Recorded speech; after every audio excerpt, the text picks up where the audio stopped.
ప్రభువా రాత్రికాల సమయంలో నిజముగా అలా నేను దేవుడి గురించి అయితే మాట్లాడినాను. నిజంగా నా తండ్రి నువ్వు మాట్లాడితే ప్రభువా మా హృదయాలు మార్చబడతాయి. అలా మాకున్నటువంటి ప్రతి సమస్య తొలగించబడుతుంది ప్రభువా. ఇదిగో ప్రతి వ్యాధికి స్వస్థనిచ్చేది నీవే ఉన్నావు ప్రభువా. ఇదిగో ప్రతి వ్యాధి సాతాను తీసుకొని వస్తుంటే ఆ వ్యాధులను తొలగించడానికి ప్రభువా నీ కుమారులు నీ నుండి కార్యములు కలిగిస్తున్న దేవుడు నమ్ముతున్నాం ప్రభువా. దేవా నీవే నా తండ్రి రాత్రికాల సమయంలో మా అందరితో మాట్లాడమని అడుగుతున్నాం ప్రభువా. అలాంటి మాట్లాడితే మేము బ్రతుకుతాం ప్రభువా. ఓ చనిపోయి 4 రోజులైనటువంటి లాజరు బయటికి అందరూ తీసినప్పుడు లాజరు బ్రతికినట్టు మేము చూడలేము ప్రభువా. ఇదిగో యాయిరు కుమార్తెను బ్రతికించాం, ఎవరాలు కుమారుని బ్రతికించావు ప్రభువా.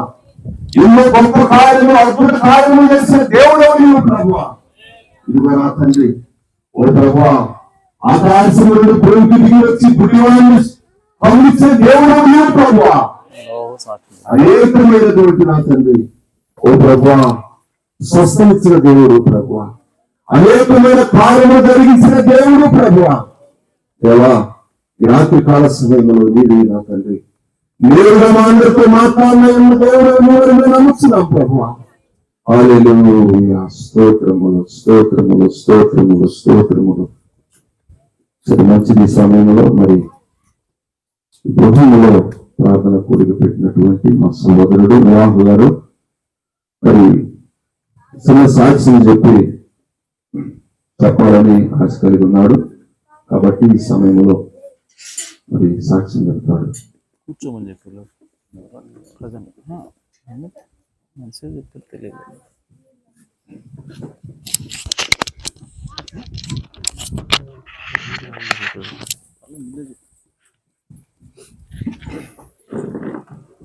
హలో, ప్రభువైన యేసుక్రీస్తు నామములో కూడి వచ్చిన పరిశుద్ధులందరికీ నా వందనాలు. నా సాక్ష్యం ఏంటంటే, నేను చెట్టు వేయించబడ్డప్పుడు ఇంచుమించుగా 20 అడుగుల ఎత్తున ఉంచబడ్డాను. సాక్ష్యం చెప్పడానికి ఇప్పటిదాకా కుదరలేదు. దేవుడు నా పట్ల ఉండి నాకు చిన్న గాయంతోనే నన్ను బాగుపరిచారు. అందు నిమిత్తం దేవునికి నేను ఎంతో కృతజ్ఞత ఉన్నాను. అలాగే నా భార్య డెలివరీ టైంలో కూడా, పాప డెలివరీ టైంలో కొంచెం గర్భసంచి జారింది, కొంచెం ఆపరేషన్ అయ్యే అవకాశాలు ఉన్నాయని చెప్పారు. ఏ ఆపరేషన్ లేకుండా నార్మల్ డెలివరీ అయ్యేలాగా దేవుడే మా పక్షాన నుండి కార్యం చేశాడు నేను నమ్ముతున్నాను. దేవుడికే మహిమ కలుగును గాక. ఈ చిన్న సాక్ష్యం దేవుడు దీవించును గాక.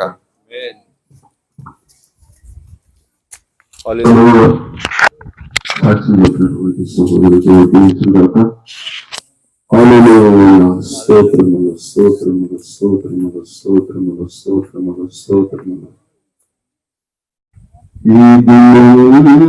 ఇది భాగ్యమో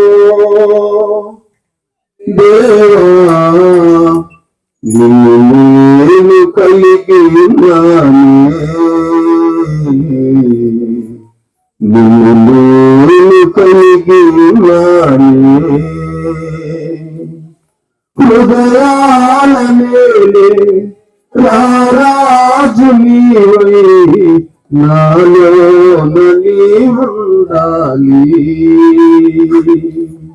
హృదయాల మేలే రారాజు నీవై నాలోన నీవుండాలి. ఇది ఎంత భాగ్యమో దేవా నేను కలిగి ఉన్నానే.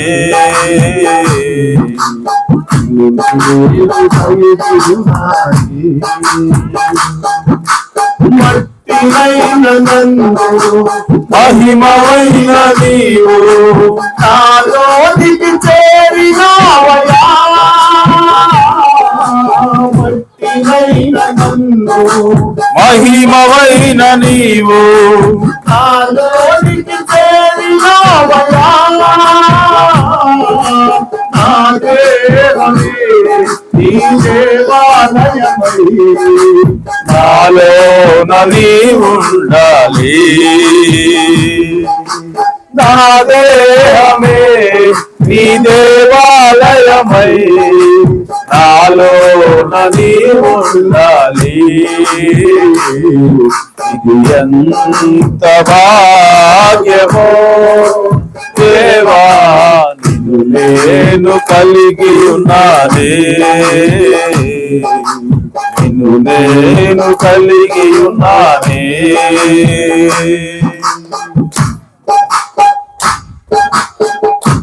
హల్లెలూయా.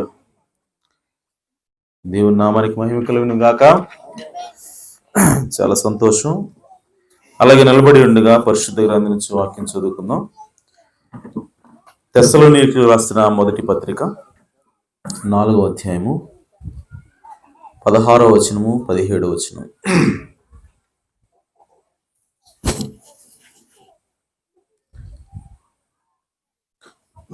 తెస్సలోనికీయులకు రాసిన మొదటి పత్రిక 4వ అధ్యాయము 16, 17. ఆర్భాటముతోను ప్రధాన దూత శబ్దముతోను దేవుని బోరతోను పరలోకము నుండి ప్రభువు దిగివచ్చును. క్రీస్తునందుండి మృతులైన వారు మొదట లేతురు. ఆ మీదట సజీవులమై నిలిచియుండు మనము వారితో కూడా ఏకముగా ప్రభువును ఎదుర్కొనుటకు ఆకాశ మండలమునకు మేఘముల మీద కొనిపోబడదుము. కాగా మనము సదాకాలము ప్రభువుతో కూడా ఉందుము. దేవుడు తన పరిశుద్ధ వాక్యమునకు తన ఆశీస్సులు జోడించేను గాక. తల వచ్చి చిన్న ప్రార్థన చేసుకుందాం. జీవాధిపతి, జీవము కలిగిన దేవ, మీ ఘనమైన ఉన్నతమైన నామమునకు స్తుతులు స్తోత్రం చెల్లిస్తున్నాం. ఈ సాయంకాల సమయంలో వాతావరణాన్ని మీ స్వాధీనం అందించుకున్నారు ప్రభువా. ఆటంకం లేకుండా నా తండ్రి ఈ కూడిక జరగటానికి ప్రభువా అది మీ చిత్తమైనదని మేము నమ్ముచున్నాం ప్రభువా. ఈ సమయంలో నా తండ్రి సహోదరుడు నోవాహు తన జీవితంలో మీరు చేసినటువంటి మేలు నిమిత్తము ప్రభువా మరి సాక్ష్యం చెప్పడానికి ఈ కూటాన్ని ఏర్పాటు చేసి ఉండగా నిజంగా మీరే మహిమ పొంది ఉన్నారని మేము నమ్ముచున్నాం ప్రభువా. ఇప్పటి వరకు పాటల ద్వారా మీ నామాన్ని మహింపరిచి ఉన్నాం, సాక్ష్యాల ద్వారా మీ నామాన్ని మహింపరిచి ఉన్నాం. ఈ సమయంలో మీరే నేరుగా మా హృదయాలతో మాట్లాడే సమయం ప్రభువా. మీరు రండి నాయన, మీరు నాయన అల్పుడను అయోగ్యుని ప్రభువా. అయ్యా నా తండ్రి, మీ వాక్యము బోధించడానికి ఎంత మాత్రం యోగ్యుని కాను, అయినప్పటికీ మీ కృప ద్వారా ఇక్కడ నిలబెట్టినటువంటి ప్రభువా నన్ను మరుగు చేసుకునండి. అయ్యా నా తండ్రి, మీరే మా అందరితో మాట్లాడమని ప్రార్థిస్తున్నాను. ఒక మనుషుడు మాట్లాడితే ప్రయోజనం లేదు, కానీ జీవగలిగిన దేవాన్ని మాట్లాడితే మేము బ్రతుకుతాం ప్రభువా. మా హృదయాలు మార్పు చెందుతాయి ప్రభువా, మా జీవితాలు మారతాయి ప్రభువా. కనుక అటువంటి మాటలతో మమ్మల్ని ఆదరించమని ప్రభువా, మమ్మల్ని ఆశీర్వదించమని మా ప్రభువును రక్షకుడునైనా యేసు క్రీస్తు నామములో ప్రభువా మిమ్మల్ని అడిగి వేడుకుంటున్నాను పరమ తండ్రి. ఆమేన్, ఆమేన్. దయచేసి కూర్చోవచ్చు.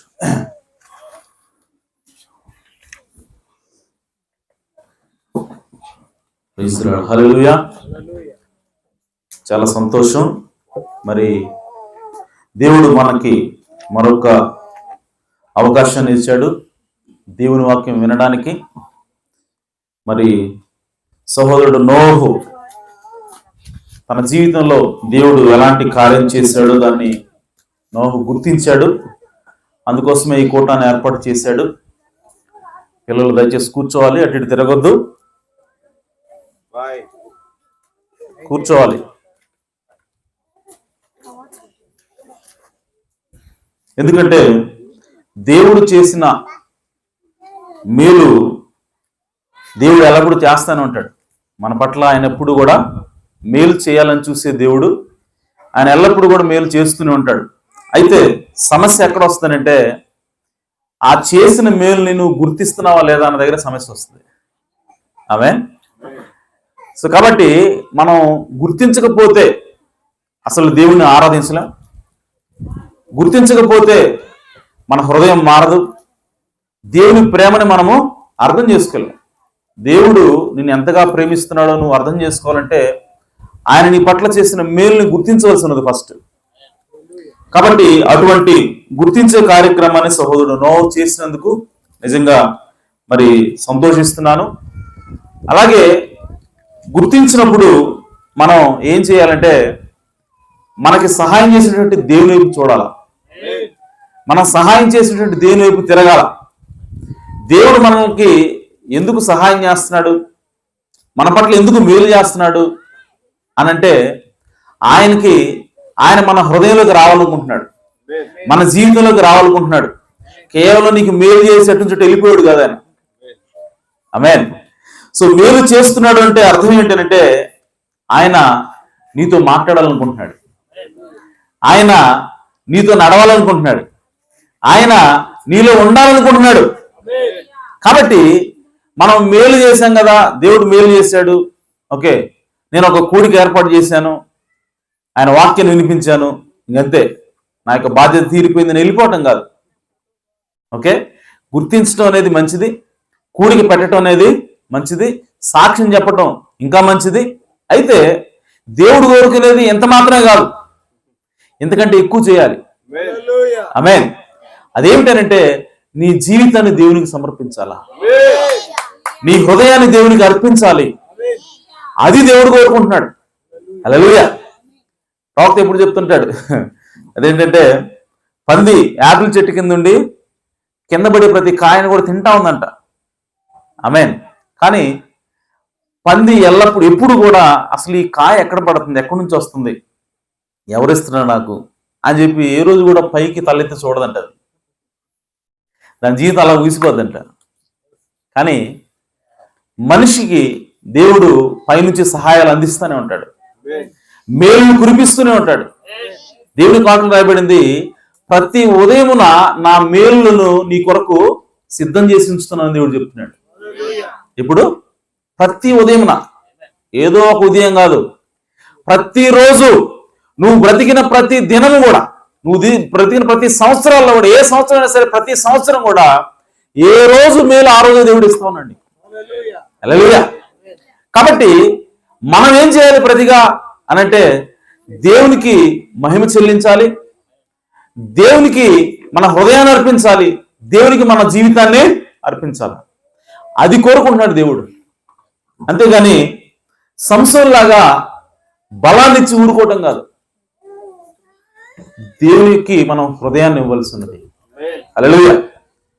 సో నీకు డబ్బులు ఉన్నాయి, డబ్బులు ఖర్చు పెట్టడం కాదు దేవుడికి, అంత మాత్రమే కాదు, నీ హృదయాన్ని, నీకున్న సమస్తాన్ని కూడా దేవుడు కోరుకుంటా ఉన్నాడు.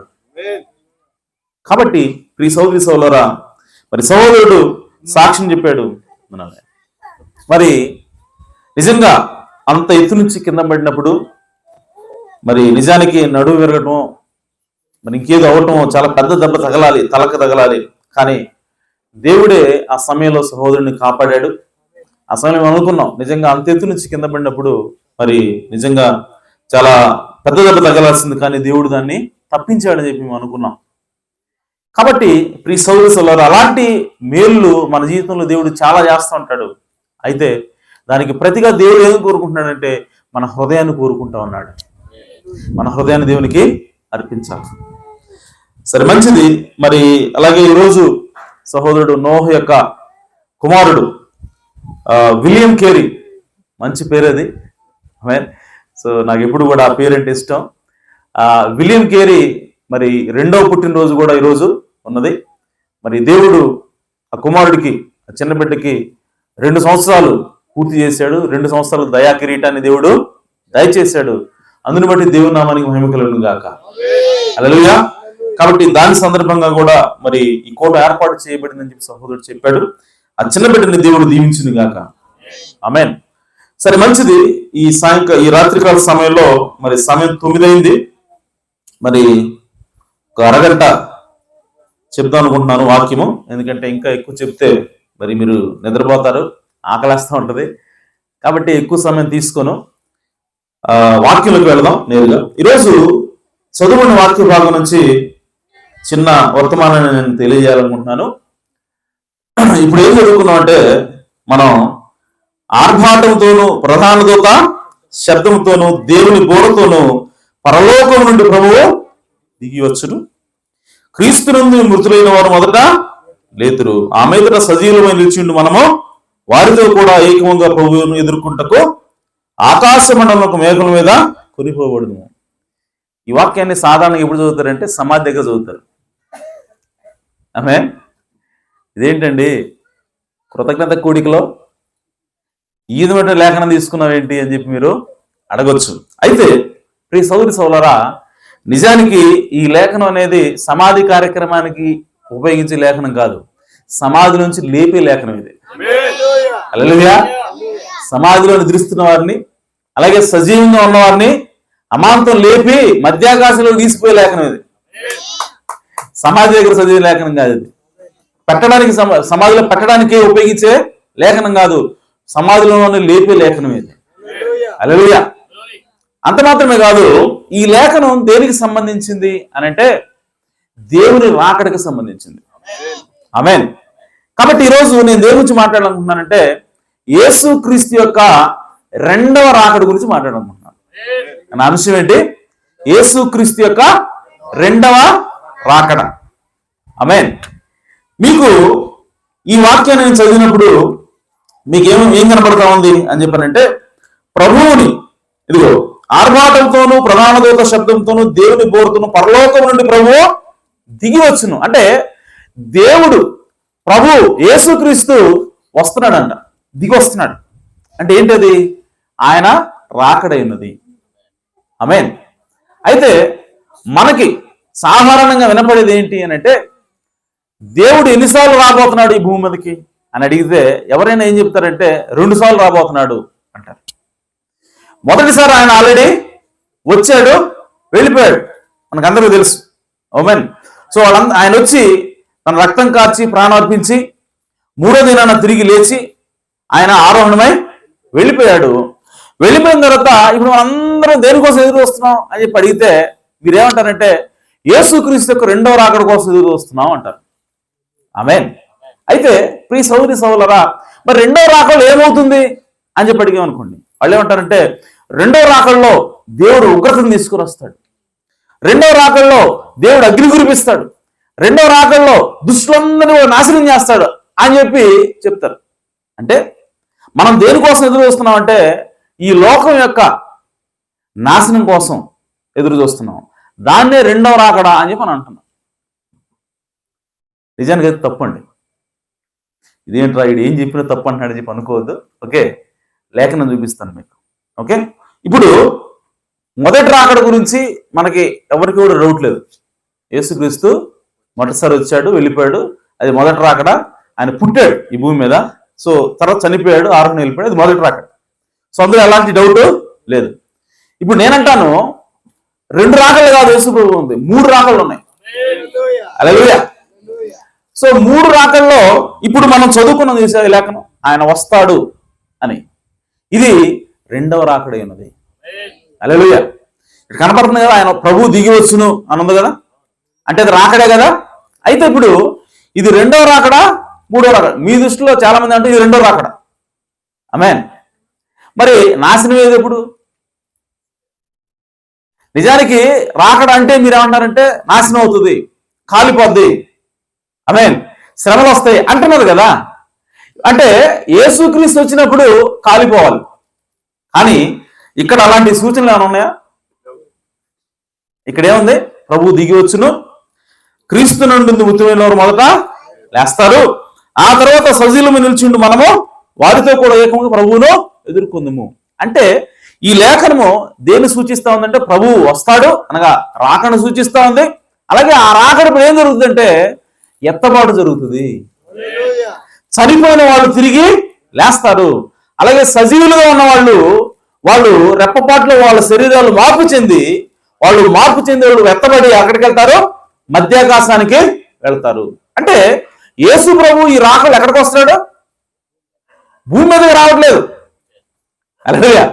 ఎక్కడికి వస్తాడంటే మధ్యాకాశంలోకి వస్తున్నాడు ఆయన. సో ఆయన్ని కలుసుకోవడం కోసం అంతేనండి. ఆర్భాటంతోనూ ప్రధాన దూత శబ్దంతోనూ దేవుని బోరుతోనూ పరలోకం నుండి ప్రభు దిగి వచ్చును, క్రీస్తునందు నుండి మృతులు ఎక్కడ దిగి వస్తున్నాడు చెప్పలా, దిగి వస్తాడు ఆయన. ఆమేన్. ఎక్కడ దిగి వస్తాడో క్లారిటీ రాలే. ఇప్పుడు వస్తుంది. క్రీస్తునందు నుండి మృతులైన వారు మొదట లేతురు, ఆ మీద సజీవులమై నిలిచిండు మనము వారితో కూడా ఏకముగా ప్రభువును ఎదుర్కొనేందుకు ఆకాశ మండలములకు, ప్రభువు ఎదుర్కోవడానికి ఏడబోతా అంట ఆకాశ మండలములకు మేఘముల మీద కొనిపోబడుతుము. అంటే ప్రభువును ఎదుర్కోవడానికి మనం ఆకాశంకి పోవాలా. అంటే ఆయన ఎక్కడ ఉన్నాడని, ఎక్కడ దిగి వచ్చాడని? ఆకాశానికి దిగి వచ్చాడు. పరలోకం నుండి ఆయన ఆకాశానికి దిగి వచ్చాడు. మధ్యాకాశంలో ఆయన వెయిట్ చేస్తున్నప్పుడు కింద చనిపోయిన వాళ్ళు తిరిగి లేస్తారు. ఆ తర్వాత సజీవులుగా ఉన్న వాళ్ళు రెప్పపాటు వాళ్ళ శరీరాలు మార్పు చెంది మహిమ శరీరం ధరించుకొని వాళ్ళు ఏం చేస్తారంటే ఎత్తబడి మధ్యాకాశానికి వెళ్ళి అక్కడ కలుసుకుంటాం మనం. ఆమేన్. అయితే ప్రియ సోదరి సోదరా, దీనిని ఇది అసలు నిజంగా రెండవ రాకడండి. ఆమేన్. ఇది రెండవ రాకడ. మరి మూడో రాకడ ఏంటి? మీరు అంటున్నారు కదా, నాశనం అవుతుంది, కాలిపోద్ది, యుద్ధం జరుగుతుంది, దేవుడు వచ్చి యుద్ధం చేస్తాడని చెప్పి అంటున్నారు కదా. అది ఎక్కడుందో మీకు చూపిస్తాను నేను. ఆమేన్. జకర్యా గ్రంథం 14వ అధ్యాయం 4వ వచనం.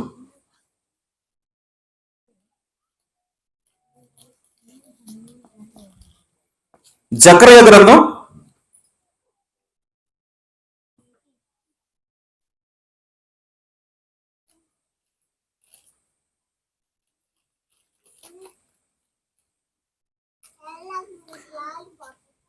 14వ అధ్యాయం 4వ వచనం.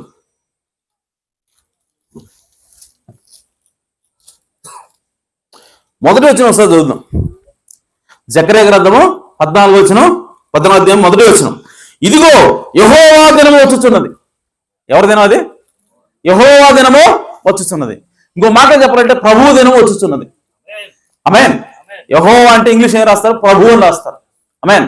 సో ఇది ప్రభువు దినమై ఉన్నది, అనగా ఇది ఆఖరి దినమైన ఆఖరి గడి ఉన్నది. ఆమేన్. సో వచ్చుచున్నది. ఇప్పుడు 4వ వచనంకి వెళ్దాం. సో అది ఏ దినమో? ప్రభు దినం. ఇప్పుడు 4వ వచనం. ఆ దినమున, ఏ దినమున? ప్రభు దినమున. ఆమేన్. అనగా ఉగ్రత దినమైనది. ప్రభు దినం అంటే ఏంటి? ఉగ్రత దినం. సో ఆ దినమున యెరూషలేము ఎదుట, అనగా యెరూషలేము పట్టణం ఎదుట తూర్పు తట్టున ఉన్న ఒలీవ కొండ మీద ఆయన పాదములు ఉంచగా. ఆమేన్. ఎవరు? యెహోవా అనగా యేసు ప్రభు ఒలీవల కొండ మీద ఆయన పాదములు ఉంచగా, ఒలీవ కొండ తూర్పు తట్టునకును పడమటి తట్టునకును నడిమికి విడిపోయి సగము కొండ ఉత్తరపు తట్టునకును సగము కొండ దక్షిణ తట్టునకును జరుగును గనుక విశాలమైన లోయ ఒకటి ఏర్పడును. అంటే ప్రభు దినాన ప్రభు దిగి వస్తున్నాడు. ఎక్కడికి వస్తున్నాడు అని చెప్పారంటే యెరూషలేము పట్టణానికి ఎదురుగా ఉన్నటువంటి ఒలీవల కొండ మీదకి ఆయన దిగి వస్తున్నాడు. అప్పుడు గొప్ప భూకంపం కలిగి ఆ ఒలీవల కొండ రెండుగా విడిపోతుంది. ఎందుకనంటే దేవుడు తన పాదాలను మోపుతున్నాడు కాబట్టి. హల్లెలూయా. అనగా ప్రభువు దిగి వచ్చేటువంటి దినం ఇది. ఆ దినము ప్రభు దినమైనది.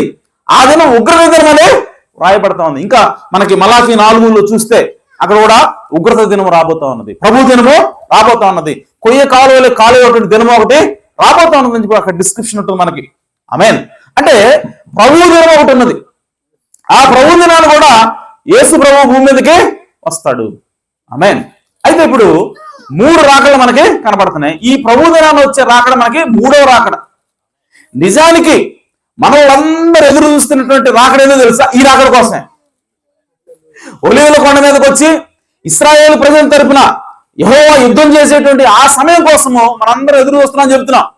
ప్రియ సోదరి సోదరు, నేను చెప్తున్నాను, ఆయన ఆ సమయాల కోసం మనం ఎదురు చూస్తే ఆమేన్ కాలిపోవటం తప్ప అక్కడ ఏమీ ఉండదు. మరి మనం దేనికోసం ఎదురు చూడాలి అని అంటే ప్రియ సోదరి సోదరు, రెండవ రాకడ కోసం ఎదురు చూడాలి. అనగా మధ్యాకాశంలోకి యేసుక్రీస్తు వచ్చేటువంటి ఆ రాకడ కోసం ఎదురు చూడాలి. ఎందుకంటే ఆ రాకడ ఏమవుతుందంటే సంఘం ఎత్తబడుతుంది. హల్లెలూయా. సో సంఘం ఎత్తబడిన తర్వాత ఈ సంఘం భూమి మీద ఉండదు కదా. మరి 3వ రాకడలో ఎవరు ఉంటారు? ఇక్కడ సంఘం కాదు ఉండేది. హల్లెలూయా. మనందరం క్రైస్తవులేనా? మనందరం సంఘమేనా? మరి సంఘం అనేటువంటి మనం దేనికోసం ఎదురు చూస్తున్నాం? ఎత్తబాటు కోసం ఎదురు చూడాలి. ఎత్తబాటులో యేసుక్రీస్తు కోసం, యేసుక్రీస్తు రాకడ కోసం ఎదురు చూడాలి. అలా ఎదురు చూసినప్పుడు ఎవరైతే ఎదురు చూస్తారో వాళ్ళు యేసుక్రీస్తుని ఎత్తబడి కలుసుకుంటారు. ఆ తర్వాత 3వ రాకడ కూడా ఉంది. ఆ 3వ రాకడ ఎవరి దగ్గరికి వస్తున్నాడు అంటే ఇశ్రాయేలు ప్రజల దగ్గరికి వస్తా ఉన్నాడు. ఇశ్రాయేలు ప్రజల దగ్గర ఎందుకు వస్తాడు? మీరు పైన చదివితే అన్ని జనులు అందరూ కూడా, అనగా సంఘం ఎత్తబడిన తర్వాత మిగిలిపోయినటువంటి ప్రజలు ఎవరైతే ఉన్నారో, రష్యా కావచ్చు, అమెరికా కావచ్చు, రోమ్ కావచ్చు, వీళ్ళందరినీ కూడా నేను లాగుతాను ఇశ్రాయేలు దగ్గరికి. వాళ్ళందరూ కూడా ఇశ్రాయేలు ప్రజల మీదకి, యెరూషలేము మీదకి దాడికి వస్తారు. నేనే వాళ్ళని ఆగేది. దేవుడు అంటాడు, నేనే వాళ్ళని ఆకర్షిస్తే వాళ్ళు వస్తారు. వచ్చినప్పుడు వాళ్ళు మీతో యుద్ధం చేస్తున్నప్పుడు నేను వచ్చి ఆ ఒలీవల కొండ మీద దిగుతాను, నేను మీ తరపున యుద్ధం చేస్తాను అంటున్నాడు ఆయన. హల్లెలూయా. అప్పుడు దేవుని ఉగ్రత అనేది ఈ భూమి మీద ఉన్నటువంటి సర్వ ప్రజల మీదకి రాబోతా ఉన్నది. ఆమేన్. ఇప్పుడు నేను అడుగుతున్నాను, నువ్వు ఏ రాకడ కోసం ఎదురు చూస్తున్నావు? హల్లెలూయా. సంఘం ఎత్తబడి యేసుక్రీస్తుని కలుసుకునేటువంటి ఆ రాకడ కోసం ఎదురు చూస్తున్నావా? లేదంటే దేవుడు తన ఉగ్రతను దించడం కోసం ప్రభువు దినంగా, అది రాకడ ఉగ్రత దినంగా వచ్చేటువంటి ఆ రాకడ కోసం ఎదురు చూస్తున్నావా? నువ్వు ఏ రాకడ కోసం ఎదురు చూస్తున్నావు? ఎందుకంటే తెస్సలోనికీయులకు రాసిన పత్రిక ప్రకారము మధ్యాకాశంలోకి వచ్చిన తర్వాత సంఘం ఎత్తబడుతుంది. ఎత్తబడిన తర్వాత ఈ భూమి మీద క్రైస్తవులు ఉండరు, కేవలం అన్యులు మాత్రమే ఉంటారు. క్రీస్తు ఎరుగని వారు మాత్రమే ఉంటారు. వాళ్ళని యేసుక్రీస్తు రాకడ వచ్చినప్పుడు వీళ్ళందరూ కూడా యేసుక్రీస్తు యుద్ధం చేస్తారు. పోయి నువ్వెవరన్నావు అక్కడ? క్రైస్తవుడైన వాళ్ళు లేడు అక్కడ, అన్యులు మాత్రమే ఉన్నారు. దేవుని ఎరగని ప్రజలు ఉన్నారు. దేవునితో వ్యతిరేకంగా పోరాటం చేసేవాళ్ళే ఈ జకరియా గ్రంథంలో ఉన్నారు. కాబట్టి మనము రెండవ రాకడ కోసం ఎదురు చూడాలి. రెండవ రాకడ అంటే మీరు అనుకున్న రెండవ రాకడ కాదు, అది రహస్య రాకడని బైబిల్ చెప్తా ఉంది. ఆమేన్.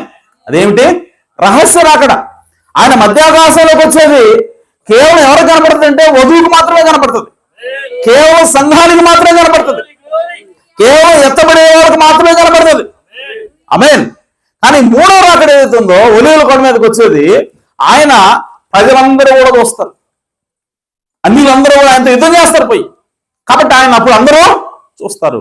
కానీ మనం ఎదురు చూడవలసింది మూడో రాకడ కోసం కాదు, రెండో రాకడ కోసమో ఎదురు చూడాలి. అయితే ఇప్పుడు అసలు ఇన్ని రాకడలు ఎందుకండి?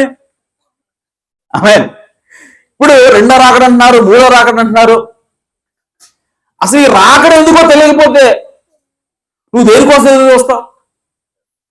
మనం ఎదురు చూడాలి అంటే మనం దేనికోసం ఎదురు చూడాలో తెలిసినప్పుడే మనం ఎదురు చూస్తాం. హల్లెలూయా.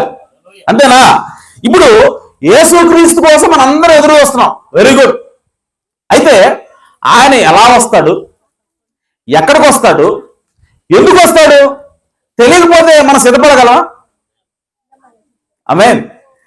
ఏంద్రా దేనికోసం ఎదురు చూస్తున్నా అంటే యేసు కోసం ఎదురు చూస్తున్నానండి అంటాం. ఆమేన్. ఎందుకు వస్తున్నాడు రా అని అంటే బెబ్బే తెలీదు. ఆమేన్. ఎక్కడికి వస్తాడు రా అంటే తెలీదు. ఏం చేస్తాడు రా అంటే కాల్చడానికి వస్తున్నాడని చెప్తున్నాం. ఎవరు కాల్చడానికి? ఈ భూమి మీద మిగిలిపోయిన అన్యులందరినీ కాల్చడానికి వస్తున్నాడు ఆయన. ఆ సమయం కోసం ఎదురు చూస్తే ఏమొస్తుంది? నీకు బూడిద, ఏముండదు అక్కడ. ఆమేన్. సో కాబట్టి అసలు యేసుక్రీస్తు యొక్క రాకడ ఎప్పుడు వస్తుంది, వస్తే ఎందుకోసం వస్తుంది, ఎవరి కోసం వస్తుంది, ఎక్కడ వస్తాడు ఆయన అనేది తెలుసుకోవాలా. హల్లెలూయా. అప్పుడే మనం ఎలా సిద్ధపడాలో మనకు తెలుస్తుంది. మనం ఎవరి కోసం ఎదురు వస్తున్నామో, ఎందుకోసం ఎదురు వస్తున్నామో తెలియకుండా మనం సిద్ధపడగలమా? ఆమేన్. ఇప్పుడు ఊరికి గ్రామానికి ప్రధానమంత్రి వస్తున్నాడని చెప్పారు అనుకోండి. ఓకే, వస్తున్నాడు. ఎక్కడికి వస్తాడో తెలియదు, ఎవరింటికి వస్తాడో తెలియదు. అలాంటప్పుడు మనం సిద్ధపడగలమా? ఎందుకోసం వస్తాడో తెలీదు, అలాంటప్పుడు సిద్ధపడగలమా? కాబట్టి మనం సిద్ధపడాలి అంటే దేవుని రాకడ యొక్క ఉద్దేశం ఏంటో తెలుసుకోవాలి. ఫస్ట్ ఎందుకోసం వస్తున్నాడో తెలుసుకోవాలి. కాబట్టి ఇప్పుడు మొదటి రాకడ ఆయన ఎందుకోసం వచ్చాడు అనంటే తన బిడ్డల్ని, తన సంఘాన్ని విమోచించడం కోసం వచ్చాడు ఆయన. అందుకోసం ఆయన తన రక్తాన్ని కార్చాడు, తన ప్రాణాన్ని ఇచ్చాడు, తన వారిని, తన సొంత వారిని తన అరచేతులు ఏమంటే చెక్కుకున్నాడో ఆమేన్, వాళ్ళందరినీ కూడా ఆయన విడిపించాడు, వాళ్ళందరినీ కూడా ఆయన రక్షించాడు. ఇప్పుడు రెండోసారి నేను రాబోతున్నాను అని చెప్తున్నాడు. హల్లెలూయా. రెండోసారి రాబోతున్నాను చెప్తున్నాడు. ఇప్పుడు రెండోసారి ఎందుకు వస్తున్నాడు ఆయన అనంటే, ఇప్పుడు మనం చూసాం ఆయన రెండోసారి వచ్చినప్పుడు ఏం చేస్తున్నాడంటే సంఘాన్ని ఎత్తపాటు చేసి మధ్యాకాశంలోకి తీసుకెళ్తున్నాడు. ఆమేన్. ఎందుకు అనంటే 2000 సంవత్సరాల క్రితం ఆయన వచ్చాడు, విమోచించాడు, రక్తం కాచాడు, విమోచించాడు. ఇప్పుడు రెండోసారి ఎందుకు వస్తున్నాడంటే ఈ ఎవరైతే విమోచించబడ్డారో, ఈ 2000 సంవత్సరాలుగా ఎవరైతే యేసుక్రీస్తు యొక్క రక్తాన్ని నమ్మారో, అంగీకరించారో వాళ్ళందరినీ కూడా తనతో పాటు తీసుకుని వెళ్ళడం కోసం రెండోసారి వస్తున్నాడు ఆయన. హల్లెలూయా. ఎందుకు తీసుకెళ్ళాలనుకుంటున్నాడు ఆయన? తీసుకెళ్తున్నాడు, బాగానే ఉంది. ఎందుకు తీసుకెళ్ళాలనుకుంటాడు ఆయన? ఏడే ఉంచొచ్చుగా, ఎందుకు తీసుకెళ్ళాలనుకుంటాడు ఆయన అని అంటే, ఆయన రెండోసారి వచ్చినప్పుడు సంఘం ఎత్తబడిన తర్వాత ఒక సంఘటన జరగబోతా ఉన్నది. ఆ సంఘటన ఏమిటి అని అంటే, శ్రమలు రాబోతా ఉన్నాయి. ఈ భూమి మీదకి శ్రమలు రాబోతా, ఇవన్నీ మనకు తెలిసిన విషయాలే. ఆమేన్. 7 ఏళ్ల శ్రమలు అంటారు, అందులో కూడా మాకు 3.5 ఏళ్ళు అని చెప్పి ఉన్నది. ఓకే, సో ఎందుకంటే అది పెద్ద సబ్జెక్ట్. 7 సంవత్సరాల శ్రమలు అంటారు, కాదు 3.5 సంవత్సరాలే అని బైబిల్ చెప్తా ఉంది. అది ఎలాగంటే అది మళ్ళీ సపరేట్ టాపిక్ అయిపోద్ది. ఎప్పుడన్నా దేవుని చిత్తం అయితే ఒకరోజు చెప్తాను. ఎందుకంటే దాన్ని దానియేలు గ్రంథంలోకి పోవాలా, 70 వారాలు చూడాలా. 69 వారాలు అయిపోయి 70వ వారం మధ్యలో కొట్టివేయబడతాడు.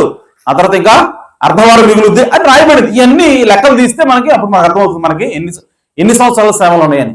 ఓకే, సో అదంతా కూడా పెద్ద సబ్జెక్టు. సో కాబట్టి ఆ శ్రమలు మాత్రం ఉన్నాయి. ఎన్ని సంవత్సరాలు అనేది తర్వాత మాట్లాడుకుందాం మనం. ఓకే, శ్రమలు మాత్రం ఉన్నాయి. ఇది నమ్ముతారు కదా అందరూ? ఆమేన్. సో ఇప్పుడు ఆ శ్రమల గుండా ఈ విమోచించబడిన వాళ్ళు ఎవరైతే ఉన్నారో, యేసుక్రీస్తుని 2000 సంవత్సరాలుగా ఎవరైతే నమ్ముతూ వస్తున్నారో, వాళ్ళు ఆ శ్రమల గుండా వెళ్ళకూడదు. వాళ్ళని ఆ శ్రమ నుంచి తప్పించాలి అన్నది యేసుక్రీస్తు యొక్క ఉద్దేశం. హల్లెలూయా. కాబట్టి ఆయన వచ్చి ఏం చేస్తున్నాడంటే, తన సంఘాన్ని ఎత్తబాటు చేసి మార్పు చెందించి ఆయన మధ్యాకాశంలోకి తీసుకెళ్తున్నాడు.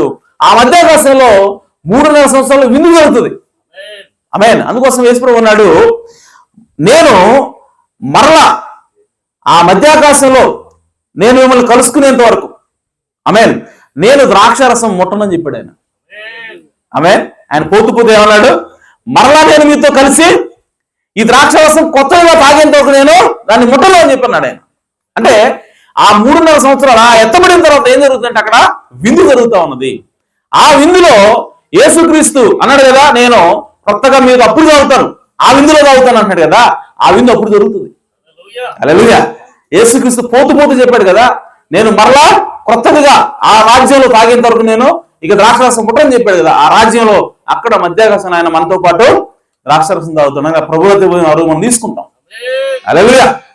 కాబట్టి ఈ రెండవ రాకడ దేనికోసం అనంటే, ఎవరైతే ఆయన అంగీకరించారో, ఎవరైతే ఆయన ప్రేమిస్తా ఉన్నారో వాళ్ళని ఈ ఉగ్రత నుంచి, వాళ్ళని ఈ శ్రమల నుంచి తప్పించడం కోసం ఆయన ముందుగానే వచ్చి మధ్యాకాశంలోకి వచ్చి వాళ్ళని ఆకర్షిస్తున్నాడు ఆయన పైకి. హల్లెలూయా. అలాగే మరి మూడో రాకడ దేనికోసము? ఆమేన్. మూడో రాకడ దేనికోసం అనంటే, ఇశ్రాయేలు ప్రజల్లో ఇప్పటి వరకు మనం దేని గురించి మాట్లాడుకుంటే అన్నిలో ఉన్నటువంటి సంఘం గురించి మాట్లాడాం. ఆమేన్. యూదులో ఉన్నటువంటి సంఘం కాదు, అన్నిలో ఉన్నటువంటి సంఘంతో మనం మాట్లాడాం. సో అన్యుల కాలం ముగించబడబోతా ఉన్నది బైబిల్లో ఈ మాటలు. ఓకే, అన్యుల కాలం ముగించబడబోతా ఉన్నది. ఆ అన్యుల కాలం ముగించబడే వరకు కూడా యెరూషలేము అన్యుల చేత తొక్కబడుతుందని బైబిల్లో రాబడింది. అలాగే సో ఎన్ని ప్రవచనాలండి. ఆమేన్. సో అన్యుల కాలానికి ముగింపు ఒకటి ఉన్నది.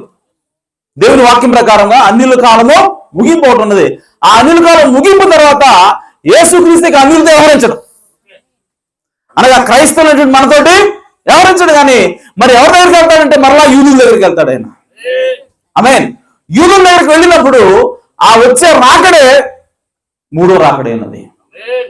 అనగా మూడోసారి యేసుక్రీస్తు ఒలీవల కొండ మీదకి దిగి వస్తాడు. దిగి వచ్చినప్పుడు ఇశ్రాయేలు తరపున యుద్ధం చేయబోతా ఉన్నాడు.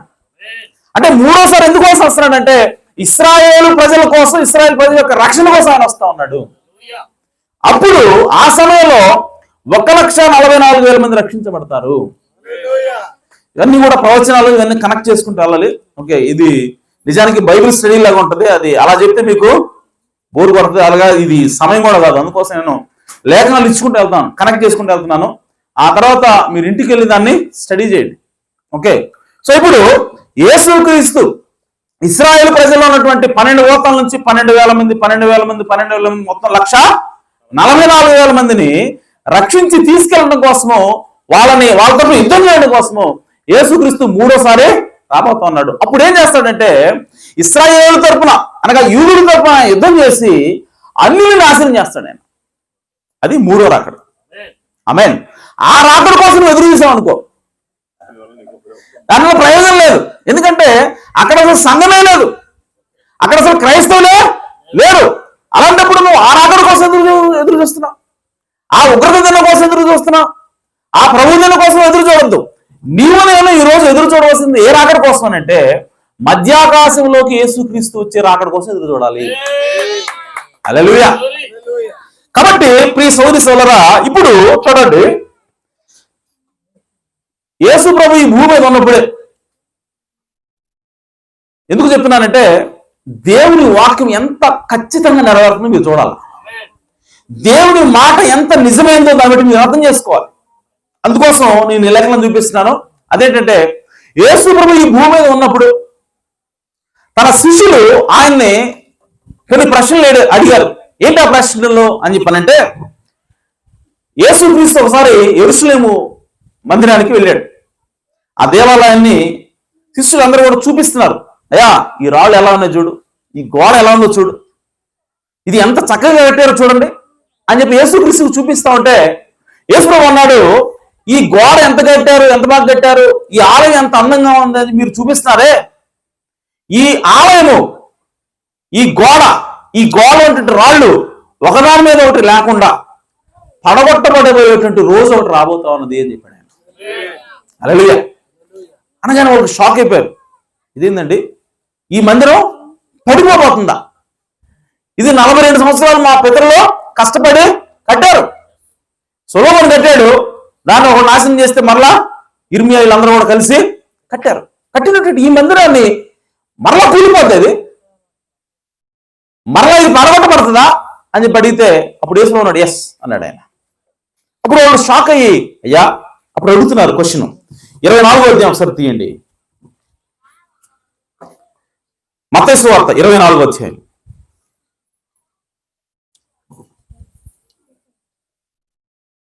మూడో వచనం. ఆయన ఒలీవల కొండ మీద కూర్చుండినప్పుడు శిష్యులు ఆయన వద్దకు ఏకాంతముగా వచ్చి, ఇవి ఎప్పుడు జరుగును? 3 క్వశ్చన్లు అడుగుతున్నారు ఆయన. ఇవి ఎప్పుడు జరుగుతాయి అని అన్నారు. ఏది ఇది ఎప్పుడు జరుగుతుంది అంటే, ఇవి ఎప్పుడు జరుగుతుంది అంటే ఏంటి అని అర్థం అంటే, ఈ యెరూషలేము మందిరం ఎప్పుడు పడగొట్టబడుతుంది అని అడుగుతున్నారు. First question. హల్లెలూయా. యెరూషలేము మందిరం పడగొట్టబడుతుంది అన్నావు కదా, ఇది ఎప్పుడు జరుగుతుంది అని అడుగుతున్నారు. రెండో క్వశ్చన్, నీ రాకడకు ఈ యుగ సమాప్తికి సూచనలు ఏంటి? ఈ 2 క్వశ్చన్లు ఉన్నాయి ఇక్కడే. నీ రాకడికి సూచనలు ఏంటి, ఈ యుగ సమాప్తికి సూచనలు ఏంటి అంటే, ఇది ఎండ్ టైం అని, ఇది చివరి దినాలని సూచించే సూచనలు ఏంటి అని అడుగుతున్నారు. ఆమేన్. అనగా ఇక్కడ ఏమడుగుతున్నారంటే, ఈ దేవాలయం ఎప్పుడు పడగొట్టబడుతుంది అని అడిగారు. First question.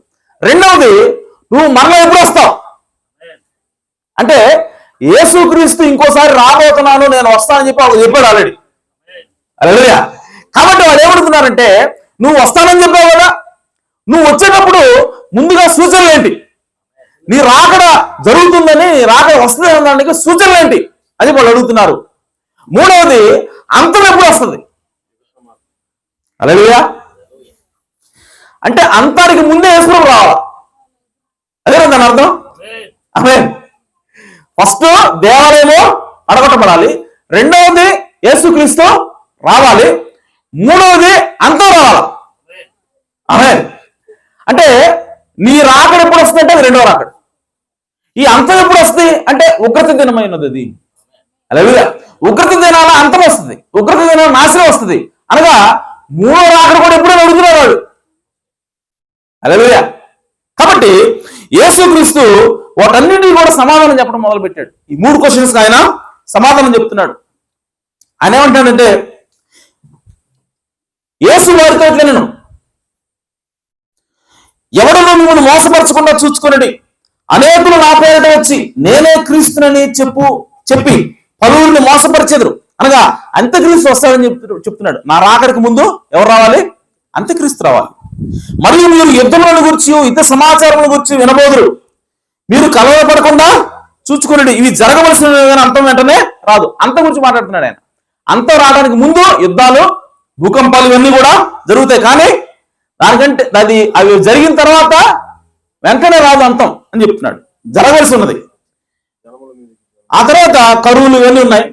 ఓకే, ఇవన్నీ కూడా చెప్పిన తర్వాత ఇప్పుడు 15వ వచనంలో యేసుక్రీస్తు ఈ రాళ్ళు ఒకదాని మీద ఒకటి లేకుండా యెరూషలేము మందిరం పడిపోతుందని చెప్పావు కదా, దానికి సూచన ఏంటి అని చెప్పి ఆయన దానికి సూచనలు 15వ వచనం చెప్తున్నాడు. ఆయన చూడండి 15వ వచనంలో, కాబట్టి ప్రవక్త అయిన దానియేలు ద్వారా చెప్పబడిన నాశనకరమైన హేయ వస్తువు పరిశుద్ధ స్థలమందు నిలుచుట మీరు చూడగానే, చూడండి, చదువువాడు గ్రహించుగాక, యోదయలో ఉండువాడు కొండలకు పారిపోవలను. ఆమేన్. మిద్దె మీద ఉండువాడు తన ఇంటిలో నుండి ఏదైనా తీసుకుని పోవటకు తెక్కకూడదు. పొలంలో ఉండేవాడు తన బట్టలు తీసుకుని పోవటకు ఇంటికి రాకూడదు. అయ్యో, ఆ దినములలో గర్భిణులకును పాలిచ్చు వారికి శ్రమ, అప్పుడు మహాశ్రమ కలుగును గనుక మీరు పారిపోవట చలికాలమందైనను విశ్రాంతి దినమందైనను సంభవింపకుండా వాళ్ళని ప్రార్థించుడి. చూడండి, వాళ్ళు అడిగినటువంటి ఫస్ట్ క్వశ్చన్కి ఇక్కడ సమాధానం చెప్తున్నాను నేను. ఏంటి వాళ్ళు అడిగిన క్వశ్చన్ అంటే, ఈ యెరూషలేము మందిరం ఎప్పుడు పడగొట్టబడుతుంది అని అడిగినప్పుడు ఆయన అంటున్నాడు, అది ఏ సమయంలో జరగకూడదని ప్రార్థన చేయమంటున్నాడు? చలికాలమందైనను విశ్రాంతి దినమందైనను జరగకుండా మీరు ప్రార్థన చేయండి. అంటే ఏం చెప్తున్నాడు? అది చలికాలంలో జరుగుతుందని చెప్తున్నాడు. హల్లెలూయా. అలాగే విశ్రాంతి దినాలు జరుగుతుందని చెప్తున్నాడు. ఇంకా ఏం చెప్తున్నాడు ఆయన అనంటే 15వ వచనంలో, ప్రవక్త అయిన దానియేలు ద్వారా చెప్పబడిన నాశనకరమైన హేయ వస్తువులు పరిశుద్ధ స్థలమందు నిలుచుట మీరు చూడగానే. దానియేలు గ్రంథంలో దానియేలు ప్రవచించాడు ఆల్రెడీ, హేయ వస్తువు పరిశుద్ధ స్థలంలో నిలుచుద్ది అని చెప్పాడు ఆయన. సో ఇప్పుడు అది ఎప్పుడైతే పరిశుద్ధ స్థలంలో నిలచడం మీరు చూస్తారో, మీరు బయట ఉన్నోడు లోపలికి రాకూడదు. యూదయ ప్రాంతంలో యెరూషలేము ప్రాంతంలో బయట ఉన్నోడు లోపలికి రాకూడదు. ఆమేన్. మిద్దె మీద ఉన్నోడు కిందకి దిగకూడదు. ఎక్కడో అక్కడే ఉండండి అని చెప్తున్నాడు ఆయన. ఎప్పుడు హేయకరమైనటువంటి వస్తువు పరిశుద్ధ స్థలంలో ఉన్నప్పుడు. ఆమేన్. ఇప్పుడు ఆ హేయకరమైన వస్తువు పరిశుద్ధ స్థలంలోకి ఎప్పుడు వచ్చింది అని అంటే, ప్రియ సోదరి సోదరులారా, దేవుని వాక్యం చరిత్రలోకి వెళ్తే మనకి టైటస్ అనేటువంటి వ్యక్తి యేసుక్రీస్తు చనిపోయినటువంటి 30 సంవత్సరాల తర్వాత, యేసుక్రీస్తు చనిపోయి తిరిగి లేచి ఆరోహణ వెళ్ళిపోయాడు కదా, వెళ్ళిపోయిన 30 సంవత్సరాల తర్వాత టైటస్ అనేవాడు వచ్చి యెరూషలేము పట్టణాన్ని ముట్టడేశాడు. హల్లెలూయా.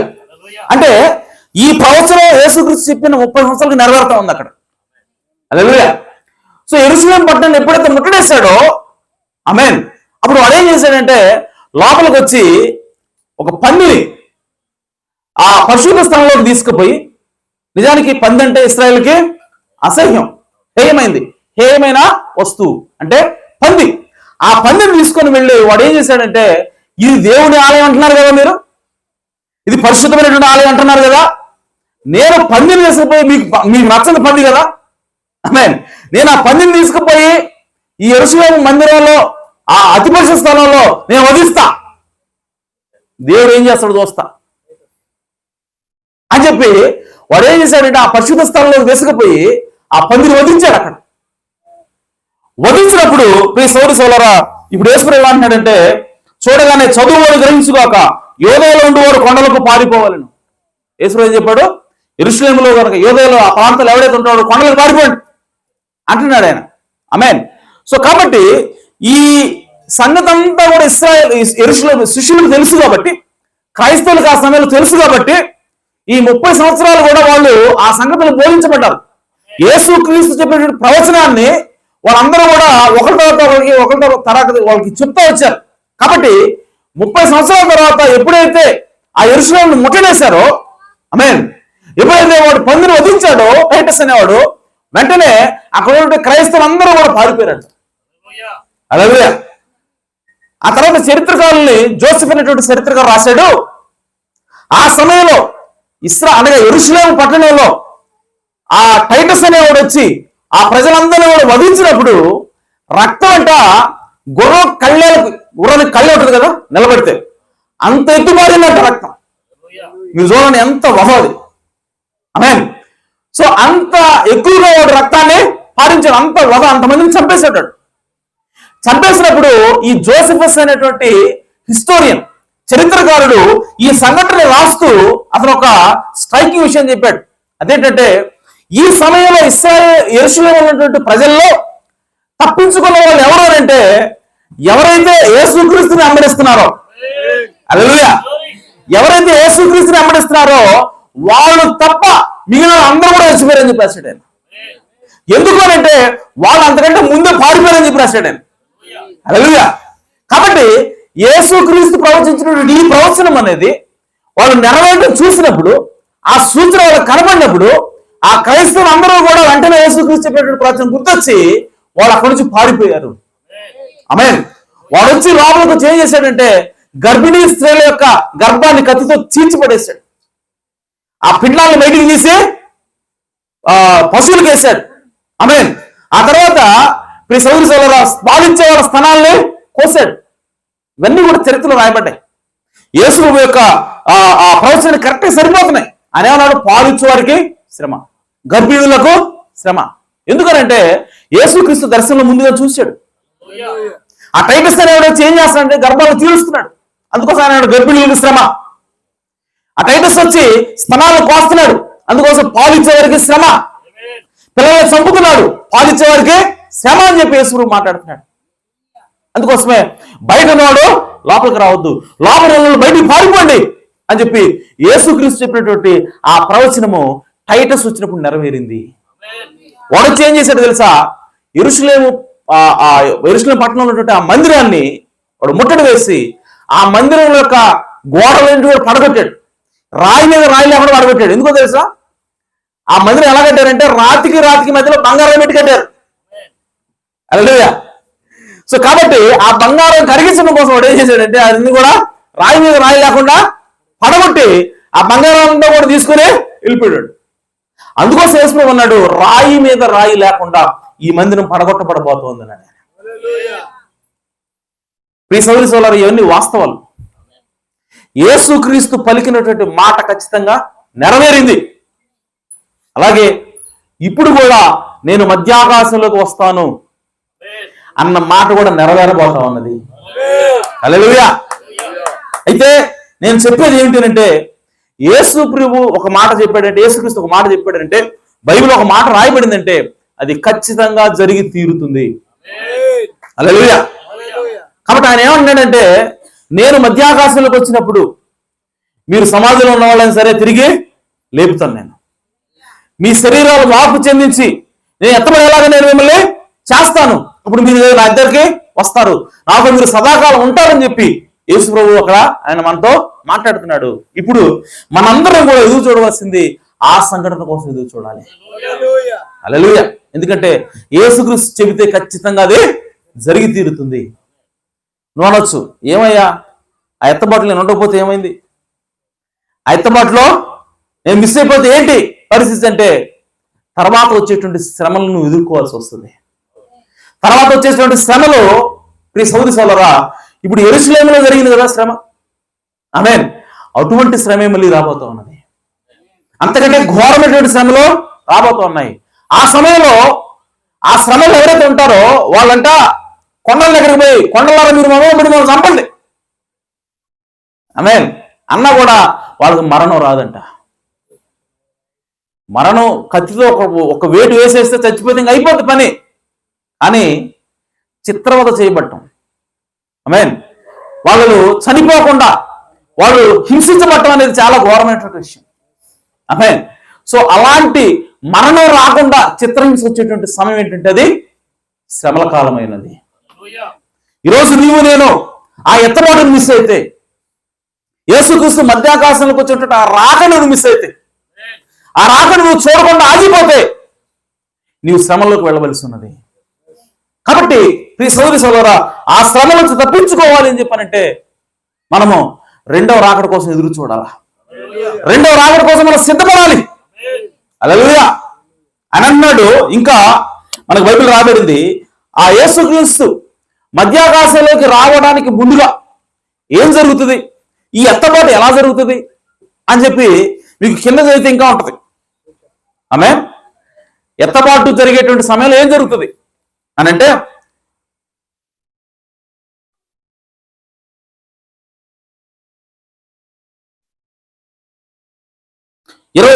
అదే 24వ అధ్యాయం 37వ వచనం, నోహు దినములు ఎలాగుండునో మనుష్య కుమారుని రాకడిలో అలాగే ఉండును. మనుష్య కుమారుడు అంటే యేసుక్రీస్తు. ఆయన రాకడ దినము ఎలా ఉంటుందంట? నోవ దినాలు ఎలా ఉన్నాయి అలాగే ఉంటుందంట. ఎవరిది? ఏ రాకడ?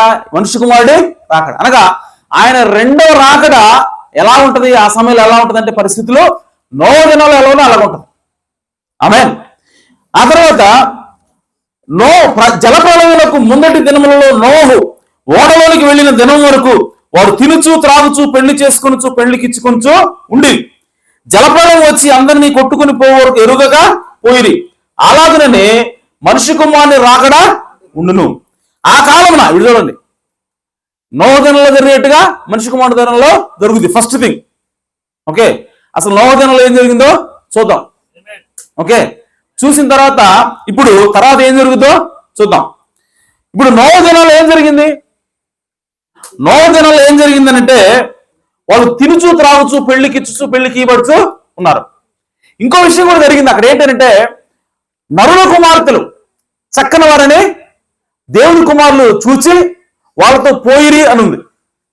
నిజానికి తెలుగు బైబిల్లో వాళ్ళని పెళ్లి చేసుకున్నారన్నది, కానీ నిజానికి ఒరిజినల్ ట్రాన్స్లేషన్ అలా లేదు. అలా ఏమన్నా వాళ్ళు తీసుకుని పోయారని ఉంది.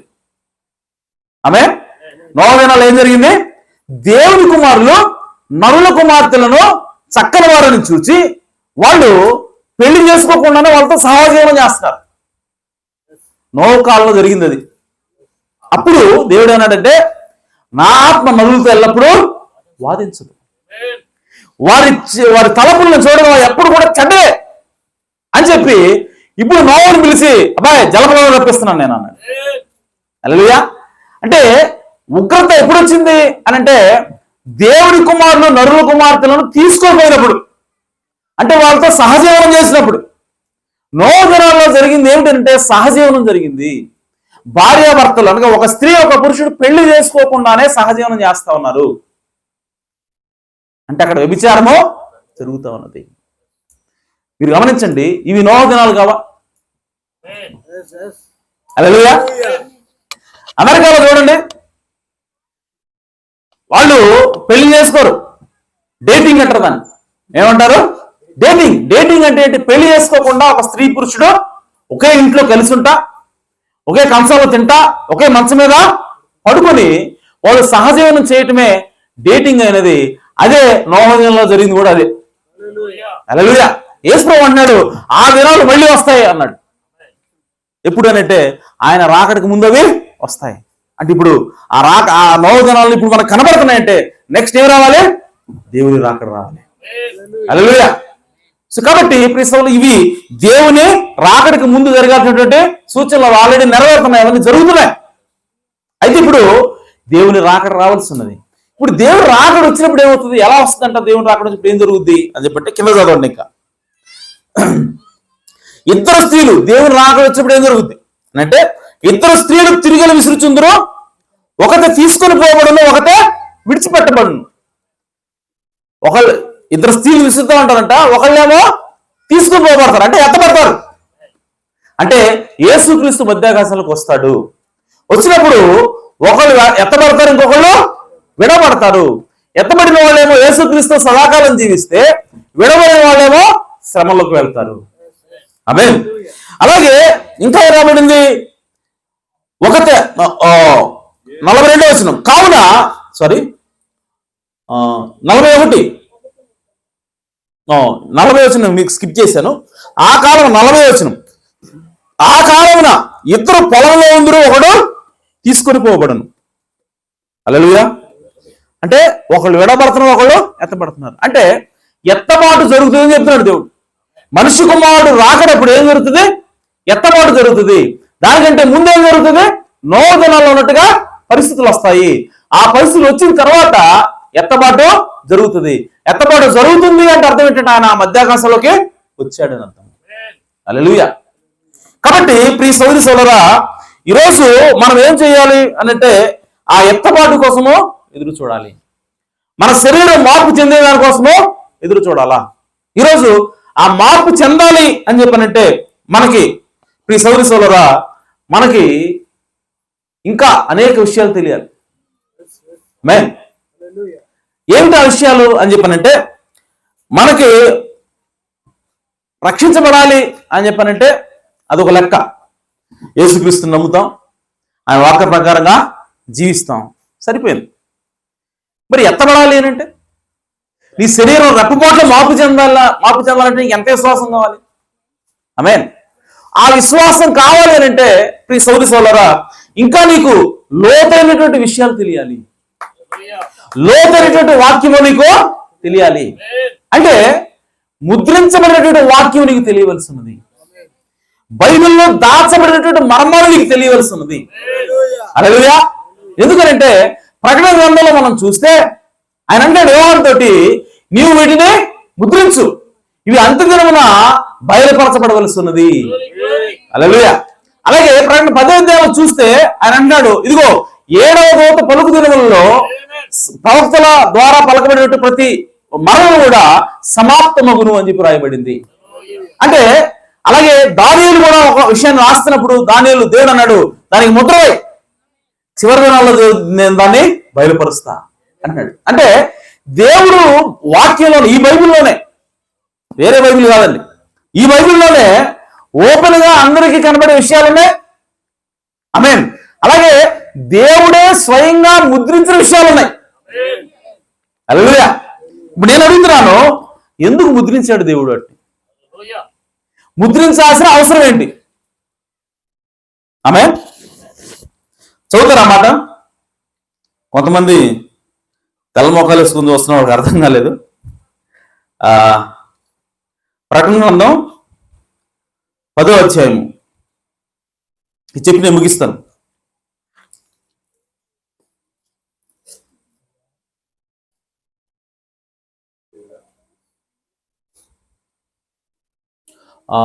మూడవ వచనం, సింహం గర్జించినట్లు గొప్ప శబ్దంతో ఆర్భటించెను. ఆయన ఆర్భటించినప్పుడు 7 ఉరుములు వాటి వాటి శబ్దంలో పలికెను. ఆ 7 ఉరుములు పలికినప్పుడు నేను రాయబోచుండగా, ఎవరు రాస్తున్నారు? యోహాను రాస్తున్నాడు.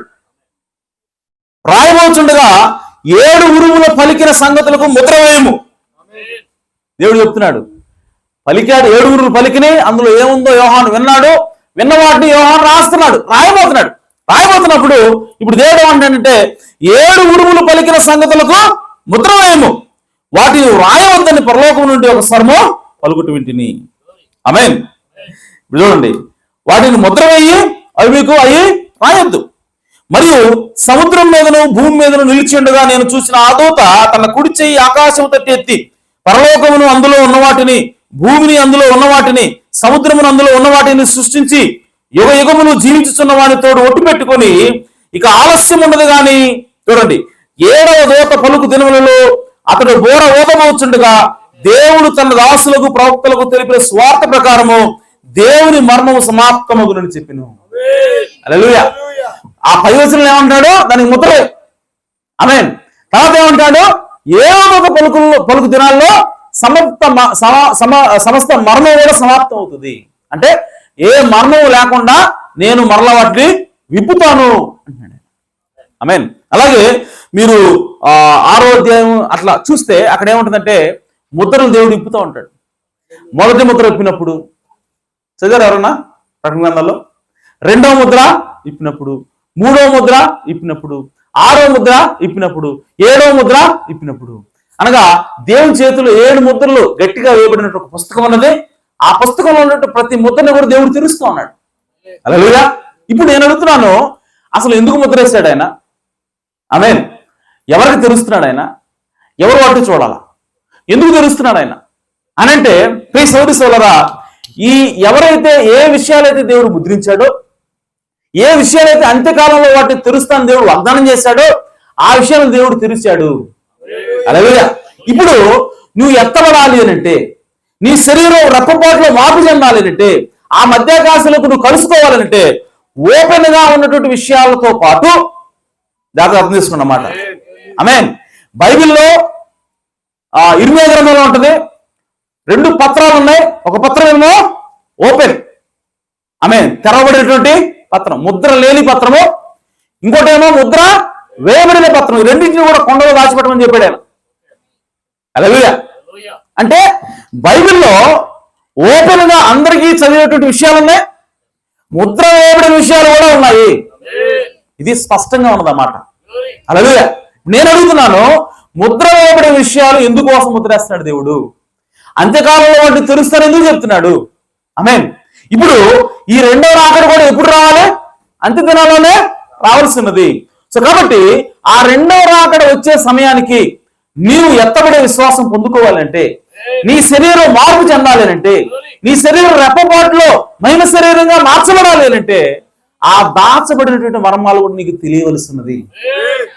హల్లెలూయా. కాబట్టి ప్రియ సోదరి సోదరా, ఈరోజు మనం ఆ మర్మాలు తెలుసుకుంటేనే, ఆ విప్పబడినటువంటి ఆ ముద్రను మనం తెలుసుకుంటేనే ఎత్తబడే విశ్వాసం వస్తుంది. కాబట్టి ప్రియ సోదరి సోదరా, నువ్వు ఏ రాకడ కోసం ఎదురు చూస్తున్నావు? రెండవ రాకడ కోసం ఎదురు చూస్తున్నావా? మూడో రాకడ కోసం ఎదురు చూస్తున్నావా? రెండవ రాకడ కోసం నువ్వు ఎదురు చూస్తాను అని చెప్పానంటే నీకు ఖచ్చితంగా 7 ముద్రల ప్రత్యక్ష అవసరమైనది. ప్రకటన గ్రంథంలో ఏ ముద్రలైతే దేవుడు తెరిచాడో ఆ ముద్రల యొక్క ప్రత్యక్షత నీకు అవసరమైనది. దేవుడు వేటిని తెరిచి చూపిస్తా ఉన్నాడో ఆ విషయాన్ని నువ్వు చూడగలిగేటువంటి అవసరం ఉన్నది. కాబట్టి దేవుడు వాటిని రాయించాడు, ముద్రించాడు, ఆ తర్వాత వాటిని ఓపెన్ చేశాడు. ఇప్పుడు ఓపెన్ చేయబడినటువంటి ఆ పుస్తకాన్ని, ఆ ముద్రలను నువ్వు చూడవలసినది. అందులో మర్మం ఏంటో నువ్వు తెలుసుకుంటేనే నీ శరీరం మార్పు చెందే విశ్వాసం వస్తుంది. హల్లెలూయా. ఇంకో విషయం చెప్తాను, ముగిస్తున్నాను. అదేంటంటే, ఇశ్రాయేలు ప్రజలు యోర్దాను నదిని దాటుతున్నప్పుడు యెహోషువ నాయకత్వంలో యోర్దాను నది ఉధృతంగా ప్రవహిస్తా ఉన్నది. వాళ్ళ యోర్దాను నదిని దాటి అవతలకి వెళ్ళి ఎరుకొని జయించాల. ఆ సమయంలో దేవుడు యోర్దాను నదిని ఏకరాశిగా నిలిపాడు. మనకు తెలుసు కదా ఈ విషయం. ఓకే, తెలిసినప్పుడు ఏకరాశిగా నిలిచిన తర్వాత ఆ యాజకులు ముందుగా నడిచారు, వాళ్ళ వెనకాలే ప్రజలు కూడా నడుచుకుంటూ వెళ్ళారు. ఆ యాజకులు మందసాన్ని పట్టుకుని ఉన్నారు. మందసాన్ని పట్టుకున్నటువంటి యాజకులు నది మధ్యలో నిలబడ్డారు. ఆమేన్. నిలబడిన తర్వాత ఈ ప్రజలందరినీ కూడా దేవుడు ఏమన్నాడంటే, ఈ మందసాన్ని దాటి మీరు అవతలొట్టుకుపోండి అన్నాడు. ప్రజలందరూ కూడా దాటి పొడి నేల మీద, ఆరిన నేల మీద వాళ్ళు నట్ట నదిలో వాళ్ళు నడుచుకుంటా అవతలకి వెళ్ళిపోయారు. వెళ్ళిపోయిన తర్వాత దేవుడు అన్నాడు, రబ్బాయ్ 12 రాళ్ళని ఆమేన్ తీసుకొని వచ్చి ఆ ఒడ్డు మీద ఉన్నటువంటి 12 రాళ్ళని తీసుకొచ్చి ఈ మధ్యలో ఉన్నటువంటి రాళ్ళని తీసుకుపోయి, రదిలో ఉన్న రాళ్ళని తీసుకుపోయి నువ్వు అక్కడ పెట్టు, ఒడ్డు మీద పెట్టు 12 రాళ్ళని. అలాగే నీవు 12 రాళ్ళని ఇక్కడ పెట్టు. ఎక్కడ? నది మధ్యలో. ఆమేన్. నది మధ్యలో 12 రాళ్ళు ఉండాలా, నది ఒడ్డు మీద 12 రాళ్ళు ఉండాలా. రేపు పొద్దున ఎవడైనా మీ కుమారుడు ఎవడైనా ఏంది రాళ్ళు అని చెప్పి అడిగితే వాడు చూపించండి, ఇదిగో ఇక్కడే ఈ యోర్దాను నదిని దేవుడు ఏకరాశిగా నిలిపాడు, ఆరిన నేల మీద మీ పితలైనటువంటి మనందరం కూడా నడిచి వెళ్ళామని చెప్పి నువ్వు చెప్పాలా. కాబట్టి వాటికి ఆడవాళ్ళ గుర్తుగా నువ్వు ఆ ఒడ్డు మీద ఏం పెట్టాలి? 12 రాళ్ళనే పెట్టు అని చెప్పాడు. అదే దేవుడు మధ్యలో కూడా 12 రాళ్ళు పెట్టమన్నాడు. హల్లెలూయా. ఆ తర్వాత ఆ మందసం పైకి వెళ్ళిపోయింది, ఒడ్డు మీదకి వెళ్ళిపోయిన తర్వాత మరలా నీళ్లు యథావిధిగా ప్రవహించాయి. ఆమేన్. ప్రవహించిన తర్వాత ఈ సంఘటన అయిపోయిన చాలా సంవత్సరాలకి అదే మార్గంలో మరలా ఎవరు వచ్చారంటే ఏలియా, ఎలీషాలు వచ్చారు. హల్లెలూయా. ఏలియా, ఎలీషాలు వచ్చినప్పుడు ఏలియా ఏం చేశాడంటే దుప్పటి తీసి యోర్దాను నది మీద కొట్టాడు. ఆమేన్. కొట్టగానే అది మరలా ఏకరాశిగా నిలబడింది. నిలబడినప్పుడు ఇశ్రాయేలు ప్రజలు యెహోషువ నాయకత్వంలో ఏ మార్గంలో అయితే నడిచారో అదే మార్గంలో ఇప్పుడు ఏలియా, ఎలీషా ఇద్దరు కూడా నడుచుకుంటూ వెళ్తున్నారు.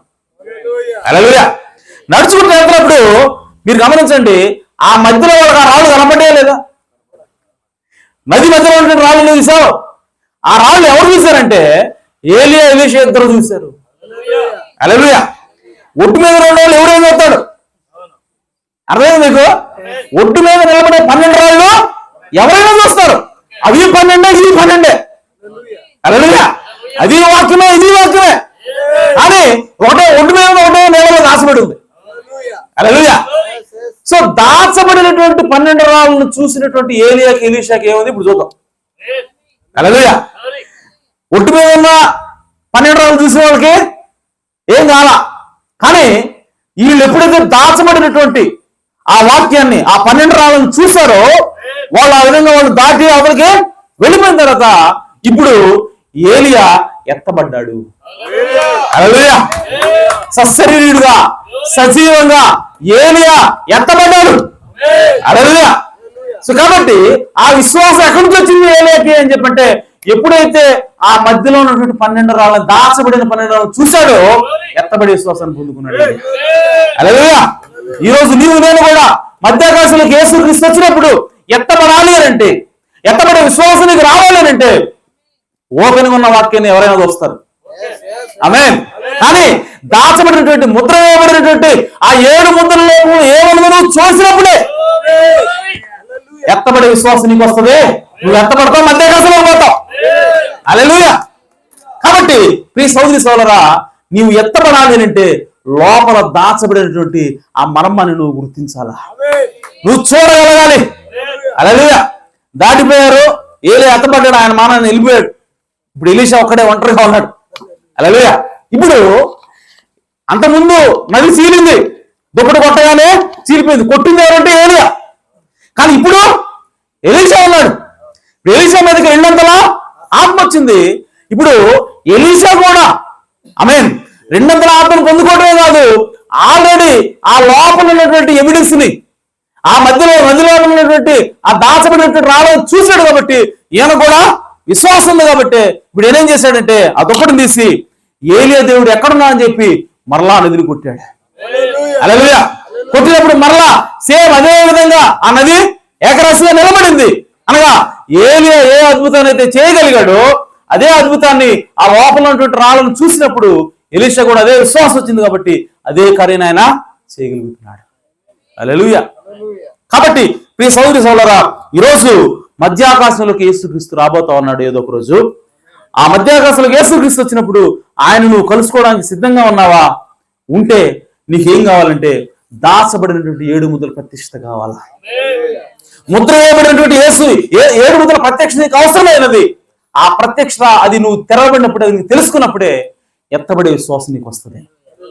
ఓపెన్ గా ఉన్నటువంటి వాక్యం మాత్రమే కాదు, నీకు కావాల్సింది దాచబడినటువంటి వాక్యం కూడా నువ్వు తెలుసుకోవాలా. అది నువ్వు తెలుసుకోవడం కోసమే దేవుడు అన్నాడు ముద్రై. చివరి దినాల్లో ఒకడు ఉన్నాడు, చివరి దినాల్లో ఒక గుంపు ఉన్నది, చివరి దినాల్లో ఒక సంఘం ఉన్నది. ఆ సంఘం ఈ విషయం చూస్తుంది. ఆ సంఘానికి ఈ విషయం నేను ఓపెన్ చేస్తా. ఓపెన్ చేసినప్పుడు వాళ్ళకి ఎత్తబడే విశ్వాసాన్ని నేను ఇవ్వబోతా ఉన్నాను. కాబట్టి ఓ యోహాను దానికి ముద్రవే, ఆమేన్, దానియేలు దానికి ముద్రవే, చివరి దినాల్లో నేను వీటిని బయలుపరుస్తానని చెప్పి దేవుడు చెప్పాడు. అవి ఆల్రెడీ బయలుపరచబడ్డాయి. కాబట్టి ఆ విషయాన్ని మీరు గుర్తించినట్లయితే ప్రియ సోదరి సోదరులు, అప్పుడు మాత్రమే మనం ఎత్తబడతాము, ఎత్తబడే విశ్వాసాన్ని మనము పొందుకుంటాము. కాబట్టి ఈ విషయాన్ని గుర్తుంచుకోండి. మనం దేనికోసం ఎదురు చూస్తున్నామంటే 3వ రాకడ కోసం కాదు, 2వ రాకడ కోసం ఎదురు చూడాలి. 2వ రాకడ కోసం ఎదురు చూసినప్పుడు మాత్రమే మనం ఎత్తబడతాము. అంత మాత్రమే కాదు, 2వ రాకడ ఎదురు చూసేవాళ్ళు దాచబడినటువంటి మర్మాలని, ముద్రించబడినటువంటి మర్మాలను మనం తెలుసుకోవాలి. అప్పుడు మాత్రమే ఎత్తబడే విశ్వాసము వస్తుంది. దేవుడి మాటలు దీవించును గాక, మిమ్మల్ని దేవుడి సమృద్ధిగా ఆశీర్వదించును గాక. ఆమేన్. ఈ సమయంలో మరి చిన్న బిడ్డ, మరి సహోదరుడు నోహు యొక్క కుమారుడు విలియం కేరీ మరి కేక్ కటింగ్ ఉంది. సో కాబట్టి తీసుకురావాల్సింది ప్రభుత్వం మనం చేస్తాం. నిద్రపోయాడా? ఓకే, రైట్, సరే, మంచిది. ఈ సమయంలో సాంగ్ లీడర్ గారు వచ్చి చిన్న కోరస్ పాడి తర్వాత ప్రార్థన చేసుకుని మనం ముగించుకుందాం. పడుకున్నాడంట బాబు.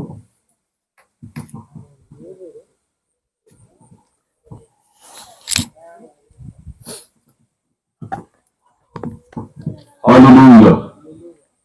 సరే, మంచిది. మనందరం కూడా లేచి నిలబడినట్లయితే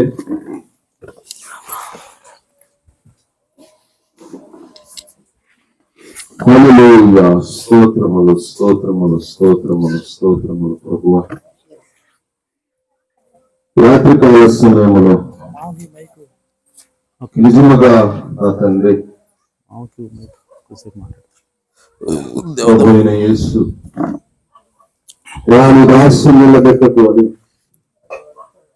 ఏదైతే నా తండ్రి మా జీవితాలకు అవసరమైనదో నేను ఎత్తబడాలంటే ప్రభువా, ఇదిగో నువ్వు 2వ రాకట్లోనే నేను సిద్ధపాటు కలిగి ఉండాలని అయా రాయబడినటువంటి ఈ లేఖనములు ముద్రించబడినటువంటి ఆ 7 ముద్రలలో నా తండ్రి ఏ మర్మాలైతే ఉన్నాయో ప్రభువా అవి ఈ కాలంలో నా తండ్రి నీ బిడ్డకు అవసరమే లేదని మాకు తెలియపరిచావు ప్రభువా.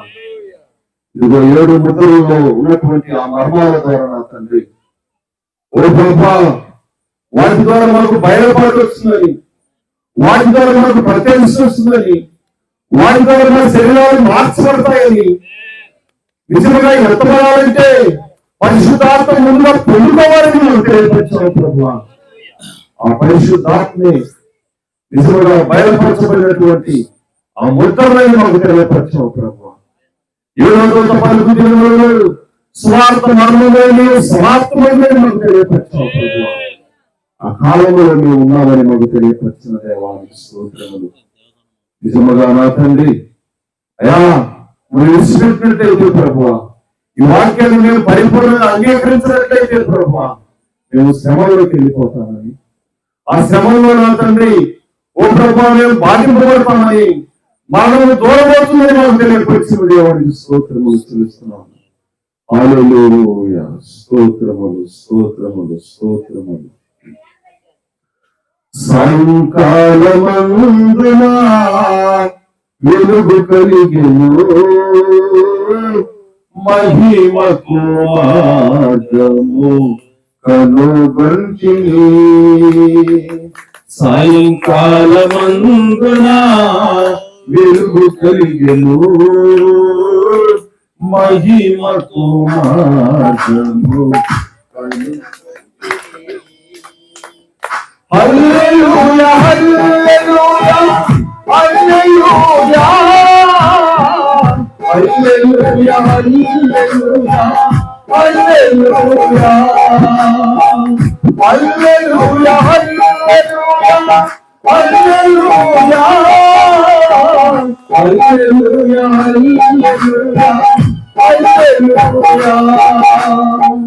హల్లెలూయా హల్లెలూయా హల్లెలూయా హల్లెలూయా హల్లెలూయా హల్లెలూయా సాయంకాలమందున వెలుగు కలిగెను మహిమకు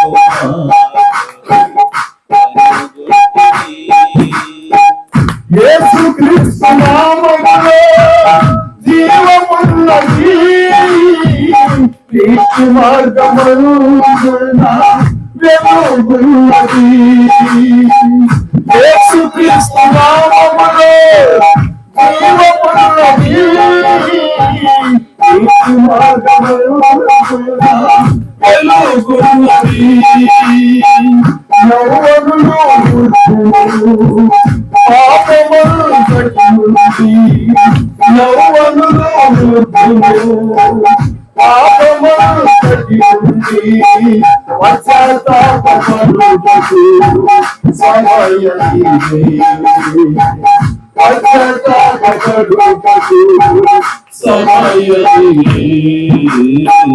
సాయంకాలమందున వెలుగు కలిగెను మహిమకు మార్గము కనుగొంటిని, మహిమకు మార్గము కనుగొంటిని. ఒక నిమిషం కూర్చోండి. మరి మన మంత్రులు పెద్దలు దేవానందమ్మ గారు ఉన్నారు, ఆయన నుంచి ఒక 5 నిమిషాలు కొన్ని విషయాలు పంచుకుంటారు. ఆ తర్వాత చివరి ప్రార్థనతో ముగించుకుందాం.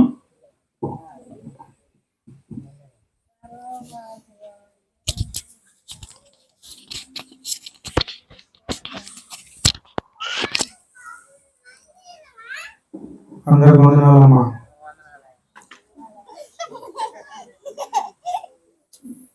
యోధు అన్న తోటలో జీవవృక్ష ఫలం పాపం అనే పండు ఉంది. ఏది తింటే మంచిది, మనం అది మీరు చెప్పాలి. ఏది తింటే మనకు మేలు జరుగుతుంది. అమ్మా, ఈ బానిసత్వం ఎందుకు వద్దంటేనమ్మా మన కుటుంబాలకి యాకోబు గారు ప్రార్థన చేసి యాకోబు గారు తెలుసుకామా 12 మంది కొడుకులు ప్రార్థన చేసి ఆయన చనిపోయాడు. ఆయన చనిపోయినాక ప్రార్థన చేసేవాళ్ళు లేదు ప్రార్థన చేసేవాళ్ళు లేరు. తర్వాత మళ్ళీ ఇంకొక ఆయన ఉండు, యాకోబు కొడుకు యేసోబు కూడా ప్రార్థన చేసి కానీ ఆయన చనిపోయాడు. ఆయన చనిపోయినాక ఏమైంది? ఏమొచ్చిందమ్మా ఇజ్రాయేల్ ప్రజలకి 20 లక్షల మందికి? ఇద్దరు ప్రార్థన చేసి వాళ్ళు చనిపోయినాక ఏమొచ్చింది ఇజ్రాయేల్ ప్రజలకి? చెప్పండి అమ్మా, చెప్పండి. బానిసత్వం వచ్చింది. బానిసత్వం ఎందుకు వచ్చింది? చెప్పేవాళ్ళు లేక, ఇంత వాక్యం చెప్పేవాళ్ళు లేక బానిసత్వం వచ్చింది. మరి బానిసత్వాన్ని పోగొట్టాలంటే మళ్ళీ ఎవరు తయారు చేయాలా? ఒక మహాతల్లి తయారు చేసింది. ఎవరామా? ఏం పేరమ్మా? ఏం పేరు? తల్లి పేరు ఏం పేరు? తల్లి పేరు ఏం పేరు? ఏకోబు. తండ్రి పేరు అమ్రాన్. అంటే వీళ్ళు ముస్లింలు అనుకోవచ్చు మనం. ఏకోబు అమ్రాన్ అంటే మాటలు మనం అనుకుందాం. వీళ్ళు ఏం చేసిందంటే అమ్మా, రాజు కదులుపోకుండా ఒక పిల్లగాన్ని పెంచారు. ఎన్ని నెలలు పెంచారు? 3 నెలలు పెంచారు. ఇంకా తర్వాత వీళ్ళు కేకల దెబ్బకి తట్టుకోలేక కాలంలో నైనా నదిలో వదిలిపెట్టినప్పుడు ఏం జరిగిందమ్మా? మరి ఆమె కూడా మరి వదిలేసి వెళ్ళిపోవచ్చుగా. చక్కనోడు అని తీసుకుపోయి ఇంట్లో పెట్టుకుంది. చక్కనోడు అని ఇంట్లో తీసుకుపోయి పెట్టుకుంటే ఏం జరిగింది? ఎవరు పెంచాల్సి వచ్చింది? మళ్ళీ ఆమెనే తల్లే పెంచాల్సి వచ్చింది. అట్లనే ఈ కుటుంబం ఆ పిల్లగాన్ని మోసేలాగా పెంచాలని నేను కోరుకుంటున్నా. మోసేలాగా ఈ కుటుంబం పెంచాలి, దేవుడి కోసం పెంచాలి. ఎందుకంటే బానిసత్వం ప్రతి కుటుంబంలో ప్రార్థన లేకపోతే బానిసత్వం ఏమవుతుంది? కానీ ఏమి రాదు మనకు. బానిసత్వం ఎందుకు వద్దంటే ప్రార్థన లేకనే. ప్రార్థన ఉండాలి. ప్రతి ఒక్క తల్లి ప్రార్థన చేస్తే మన కుటుంబంలో బానిసత్వం ఏమనదు. ప్రార్థన అయితే అమ్మా, జీవవృక్ష ఫలం తింటే ఏం చేస్తాం అంటే మనకి ఇక్కడనే జీవించేవాళ్ళం. ఎట్లా పాపమనే పనులు తినం బట్టి మనకి ఏం దొరికిందంటే అమ్మా చెప్పండి, పరలోకం దొరికింది. ఎట్టా?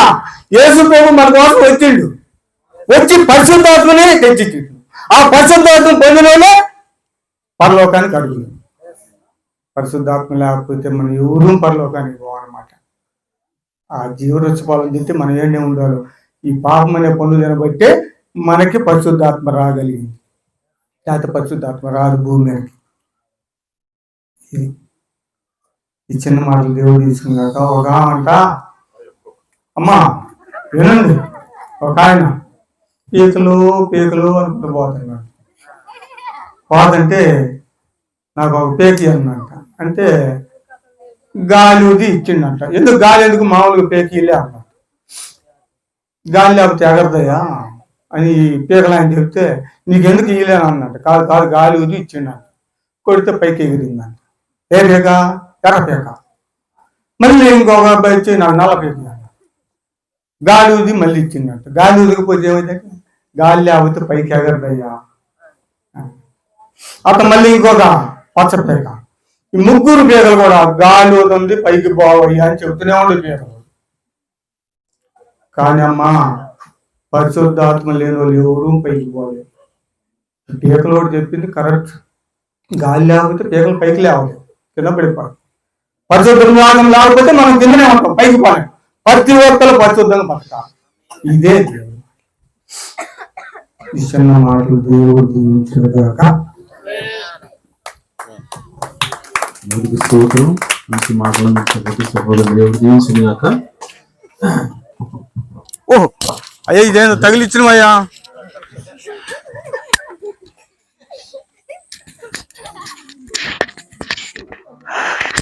దేవునికి స్తోత్రం. హల్లెలూయా. నిజమే, మనం పరిశుద్ధాత్మ లేకపోతే పైకి పోలేము, యేసుక్రీస్తుని కలుసుకోలేము. అయితే ఆ పరిశుద్ధాత్ముడు వచ్చి మనకి మర్మమైనటువంటి క్రీస్తుని ప్రకటించవలసి ఉంది. హల్లెలూయా. పౌలు గారు అంటున్నాడు, నేను మర్మమైనటువంటి క్రీస్తుని ప్రకటిస్తున్నాను. ఆమేన్. సో కాబట్టి మర్మంగా ఉన్నటువంటి క్రీస్తు కనుక మనకు తెలియకపోతే మనం పరిశుద్ధాత్మని పొందుకోలేము. ఈరోజు మనకు ఎత్తబడే విశ్వాసం కావాలి అని అంటే మనకి మర్మంగా ఉన్నటువంటి క్రీస్తు మనకు బయలుపడాలి. ఆమేన్. సో కాబట్టి ఈ సోదరులారా ఆ విషయాన్ని గుర్తించుకుందాం, మనం ప్రార్థన చేద్దాం. దేవుడు ఖచ్చితంగా ఆ 7 ముద్రలు మీకు ప్రత్యక్షపరుస్తాడు. ఏదైతే దేవుడు తెరిచాడో దాన్ని మీకు అర్థమయ్యేలాగా దేవుడు చేయాలి. ఆమేన్. అప్పుడే మనం ఎత్తబడి యేసుక్రీస్తుతో సదాకాలము జీవిస్తాం. తలవంచినట్లయితే చిన్న ప్రార్థన చేసుకుందాం. జీవం కలిగిన దేవ, సర్వోన్నతున సర్వశక్తి గల తండ్రి, నిజంగా నా తండ్రి అయా, మరి 2వ రాకడ గురించి మాతో మాట్లాడాం. 2వ రాకడ దేనికోసం అనంటే, నీ ఎవరైతే మొదటి రాకడలో విమోచించావు వారిని మీతో పాటు తీసుకెళ్ళడం కోసం వచ్చే రాకడని మాతో మాట్లాడావు తండ్రి. నిజంగా నా తండ్రి, మేము అందరం కూడా దానికోసం ఎదురు చూస్తున్నాం తండ్రి. ఈరోజు దానికోసం ఎదురు చూడాలని మీరు చెప్పారు ప్రభువా. ఇప్పటి వరకు ఒకవేళ నా తండ్రి ఎవరైనా దానికోసం ఎదురు చూడకుండా ప్రభువా 3వ రాకడ కోసం ఎదురు చూసి ఉన్నట్లయితే తండ్రి, ఈరోజు వారి ఆలోచన విధానం ప్రభువా మార్చబడును గాక తండ్రి. ఈ రోజు నుంచి వారు ఎత్తబాటు కోసం ఎదురు చూసినట్లుగా వారి హృదయాన్ని మార్చమని ప్రార్థిస్తున్నాను ప్రభువా. వారి కన్నులను త్రిప్పమని ప్రార్థిస్తున్నాను, హృదయాన్ని త్రిప్పమని ప్రార్థిస్తున్నాను తండ్రి. ఎందుకంటే ఆ 2వ రాకడలో వచ్చేటువంటి ఆ ఎత్తబాటు తర్వాత ప్రభువా ఈ భూమి మీద క్రైస్తవులు ఉండరని, ఆ సంఘం ఉండదని, సంఘం ఎత్తబడిన తర్వాత ఈ భూమి మీద సంఘం ఉండదని అయా మాతో మాట్లాడవు ప్రభువా. కనుక ఇక మిగిలింది అన్యులు అని, దేవుని నమ్మని జనాంగమని, వారికి మిగిలింది తీర్పు అని ప్రభువా, ఉగ్రత దినమని మాతో మాట్లాడుతున్నావు తండ్రి. కనుక ప్రభువా ఆ శ్రమల్లో మేము ఉండకుండా ఉండాలి అంటే ప్రభువా, ఉగ్రత దినాన మేము అయా తండ్రి ఈ భూమి మీద ఉండకుండా ఉండాలి అంటే తండ్రి ఎత్తబాటులో మేము ఉండవలసి ఉన్నది ప్రభువా. ఎత్తబడేటువంటి విశ్వాసం మాకు కావలసి ఉన్నది ప్రభువా. ఈరోజు మరి ఆ ఎత్తబడేటువంటి విశ్వాసం మాకు రావాలి అని అంటే తండ్రి దాచబడినటువంటి మర్మాలని అయా అతను మేము తెలుసుకోవాల్సి ఉన్నది ప్రభువా. నీవేదైతే ముద్రించావో ప్రభువా, అయా దానియేలు ద్వారా కొన్ని విషయాలు ముద్రించావు, యోహాను ద్వారా కొన్ని విషయాలు ముద్రించావు ప్రకటన గ్రంథంలో. వాటన్నింటినీ కూడా అంత్యదినాన నేను తెరుస్తాను, అంత్యదినాన వాటి బయలుపరుస్తానని చెప్పావు. ఆ విధంగా నేను బయలుపరిచి ఉన్నావు తండ్రి. కనుక ఆ బయలుపరచబడినటువంటి విషయాల్ని ప్రభువా మేము చూసినట్లుగా మా కన్నులను తెరవమని ప్రార్థిస్తున్నాను తండ్రి. తద్వారా అయా నా తండ్రి ఎత్తబడే విశ్వాసాన్ని మాకు దయచేయమని, అయా నా తండ్రి మా శరీరాలు రెప్పపాటులో మార్పు చెంది మహిమ దేహంగా మార్చబడి మధ్యాకాశంలో మిమ్మల్ని కలుసుకునే భాగ్యాన్ని మాకు దయచేయమని ప్రార్థిస్తున్నాను. అలాగే ఈ సమయంలో ఈ కూటాన్ని ఏర్పాటు చేసినటువంటి సహోదరుడు నోవాహుని, తన భార్యను, తన బిడ్డలను ప్రభువా మీరు దీవించండి, ఆశీర్వదించండి ప్రభువా. మీ కృప, మీ కాపుదల వారికి మెండుగా దయచేయమని ప్రార్థిస్తున్నాను తండ్రి. అయా నా తండ్రి వారికి ఉన్నటువంటి ప్రతి కొరతను కూడా తీర్చండి ప్రభువా. అయా నా తండ్రి వారి కుమారుడు ప్రభువా విలియం కేరీ యొక్క 2వ పుట్టినరోజు సందర్భంగా ప్రభువా ఆ బిడ్డను యేసుక్రీస్తు నామములో దీవిస్తున్నాం ప్రభువా, యేసుక్రీస్తు నామములో ఆశీర్వదిస్తున్నాం ప్రభువా. అయా బిడ్డ నా తండ్రి ఓ చిన్నతనం నుండి మీ జ్ఞానంతో ఎదుగును గాక ప్రభువా, చిన్నతనం నుండే ప్రభువా మీ శిక్షలో బోధలో ఎదుగును గాక ప్రభువా. పెద్దవాడైన తర్వాత మీకు మహిమకరంగా ఆ బిడ్డ జీవించును గాక ప్రభువా. అలాగే నా తండ్రి మరి చిన్న బిడ్డ నా తండ్రి ప్రిన్సిని కూడా మీరు జ్ఞాపకం చేసుకోనండి. ఆమెను కూడా నా తండ్రి మీరు దీవించండి, ఆశీర్వదించండి ప్రభువా. మీ శిక్షలో బోధలో ప్రభువా ఆమెను పెంచమని ప్రార్థిస్తున్నాను తండ్రి. అలాగే ఆ బిడ్డలను పెంచగలిగేటువంటి జ్ఞానాన్ని తల్లిదండ్రులుగా నోవుకి అలాగే అనితకి ప్రభువా దయచేయమని ప్రార్థిస్తున్నాను తండ్రి. మీ కృపతోడుగా ఉంచండి. ఈ సమయంలో నా తండ్రి మరి వారి పనులన్నిటి కూడా మానుకుని ప్రభువా మరి ఈ కూటాలలో ప్రభువా పాల్గొని ఇప్పటివరకు ఓపికతో ఆయన వాక్యం అనేటువంటి మీ బిడ్డలను ప్రభువా మీరు దీవించండి, ఆశీర్వించమని ప్రార్థిస్తున్నాను తండ్రి. నిన్న వాక్యాన్ని మా హృదయాల్లో ప్రభువా భద్రం చేయండి, నూరంతలుగా ఫలింపును దయచేయమని, అయా సహాయం చేయమని మా ప్రభువును రక్షకుడునైనా యేసుక్రీస్తు నామములో ప్రార్థించడి వేడుకుంటున్నాను పరమ తండ్రి. ఆమేన్. మన ప్రభువైన యేసుక్రీస్తు వారి కృపా సమాధానములు సకల పరిశుద్ధులకు అలాగే ముఖ్యంగా మరి కోటాను ఏర్పాటు చేసినటువంటి సహోదరుడు నోవుకి, తన కుటుంబానికి, అలాగే ఇక్కడ ఉన్నటువంటి పరిశుద్ధులందరికీ కూడా సదాకాలము తోడేడును గాక. ఆమేన్. ఆమేన్. కోట ముగించబడింది. అందరికీ వందనాలు. కట్ చేయ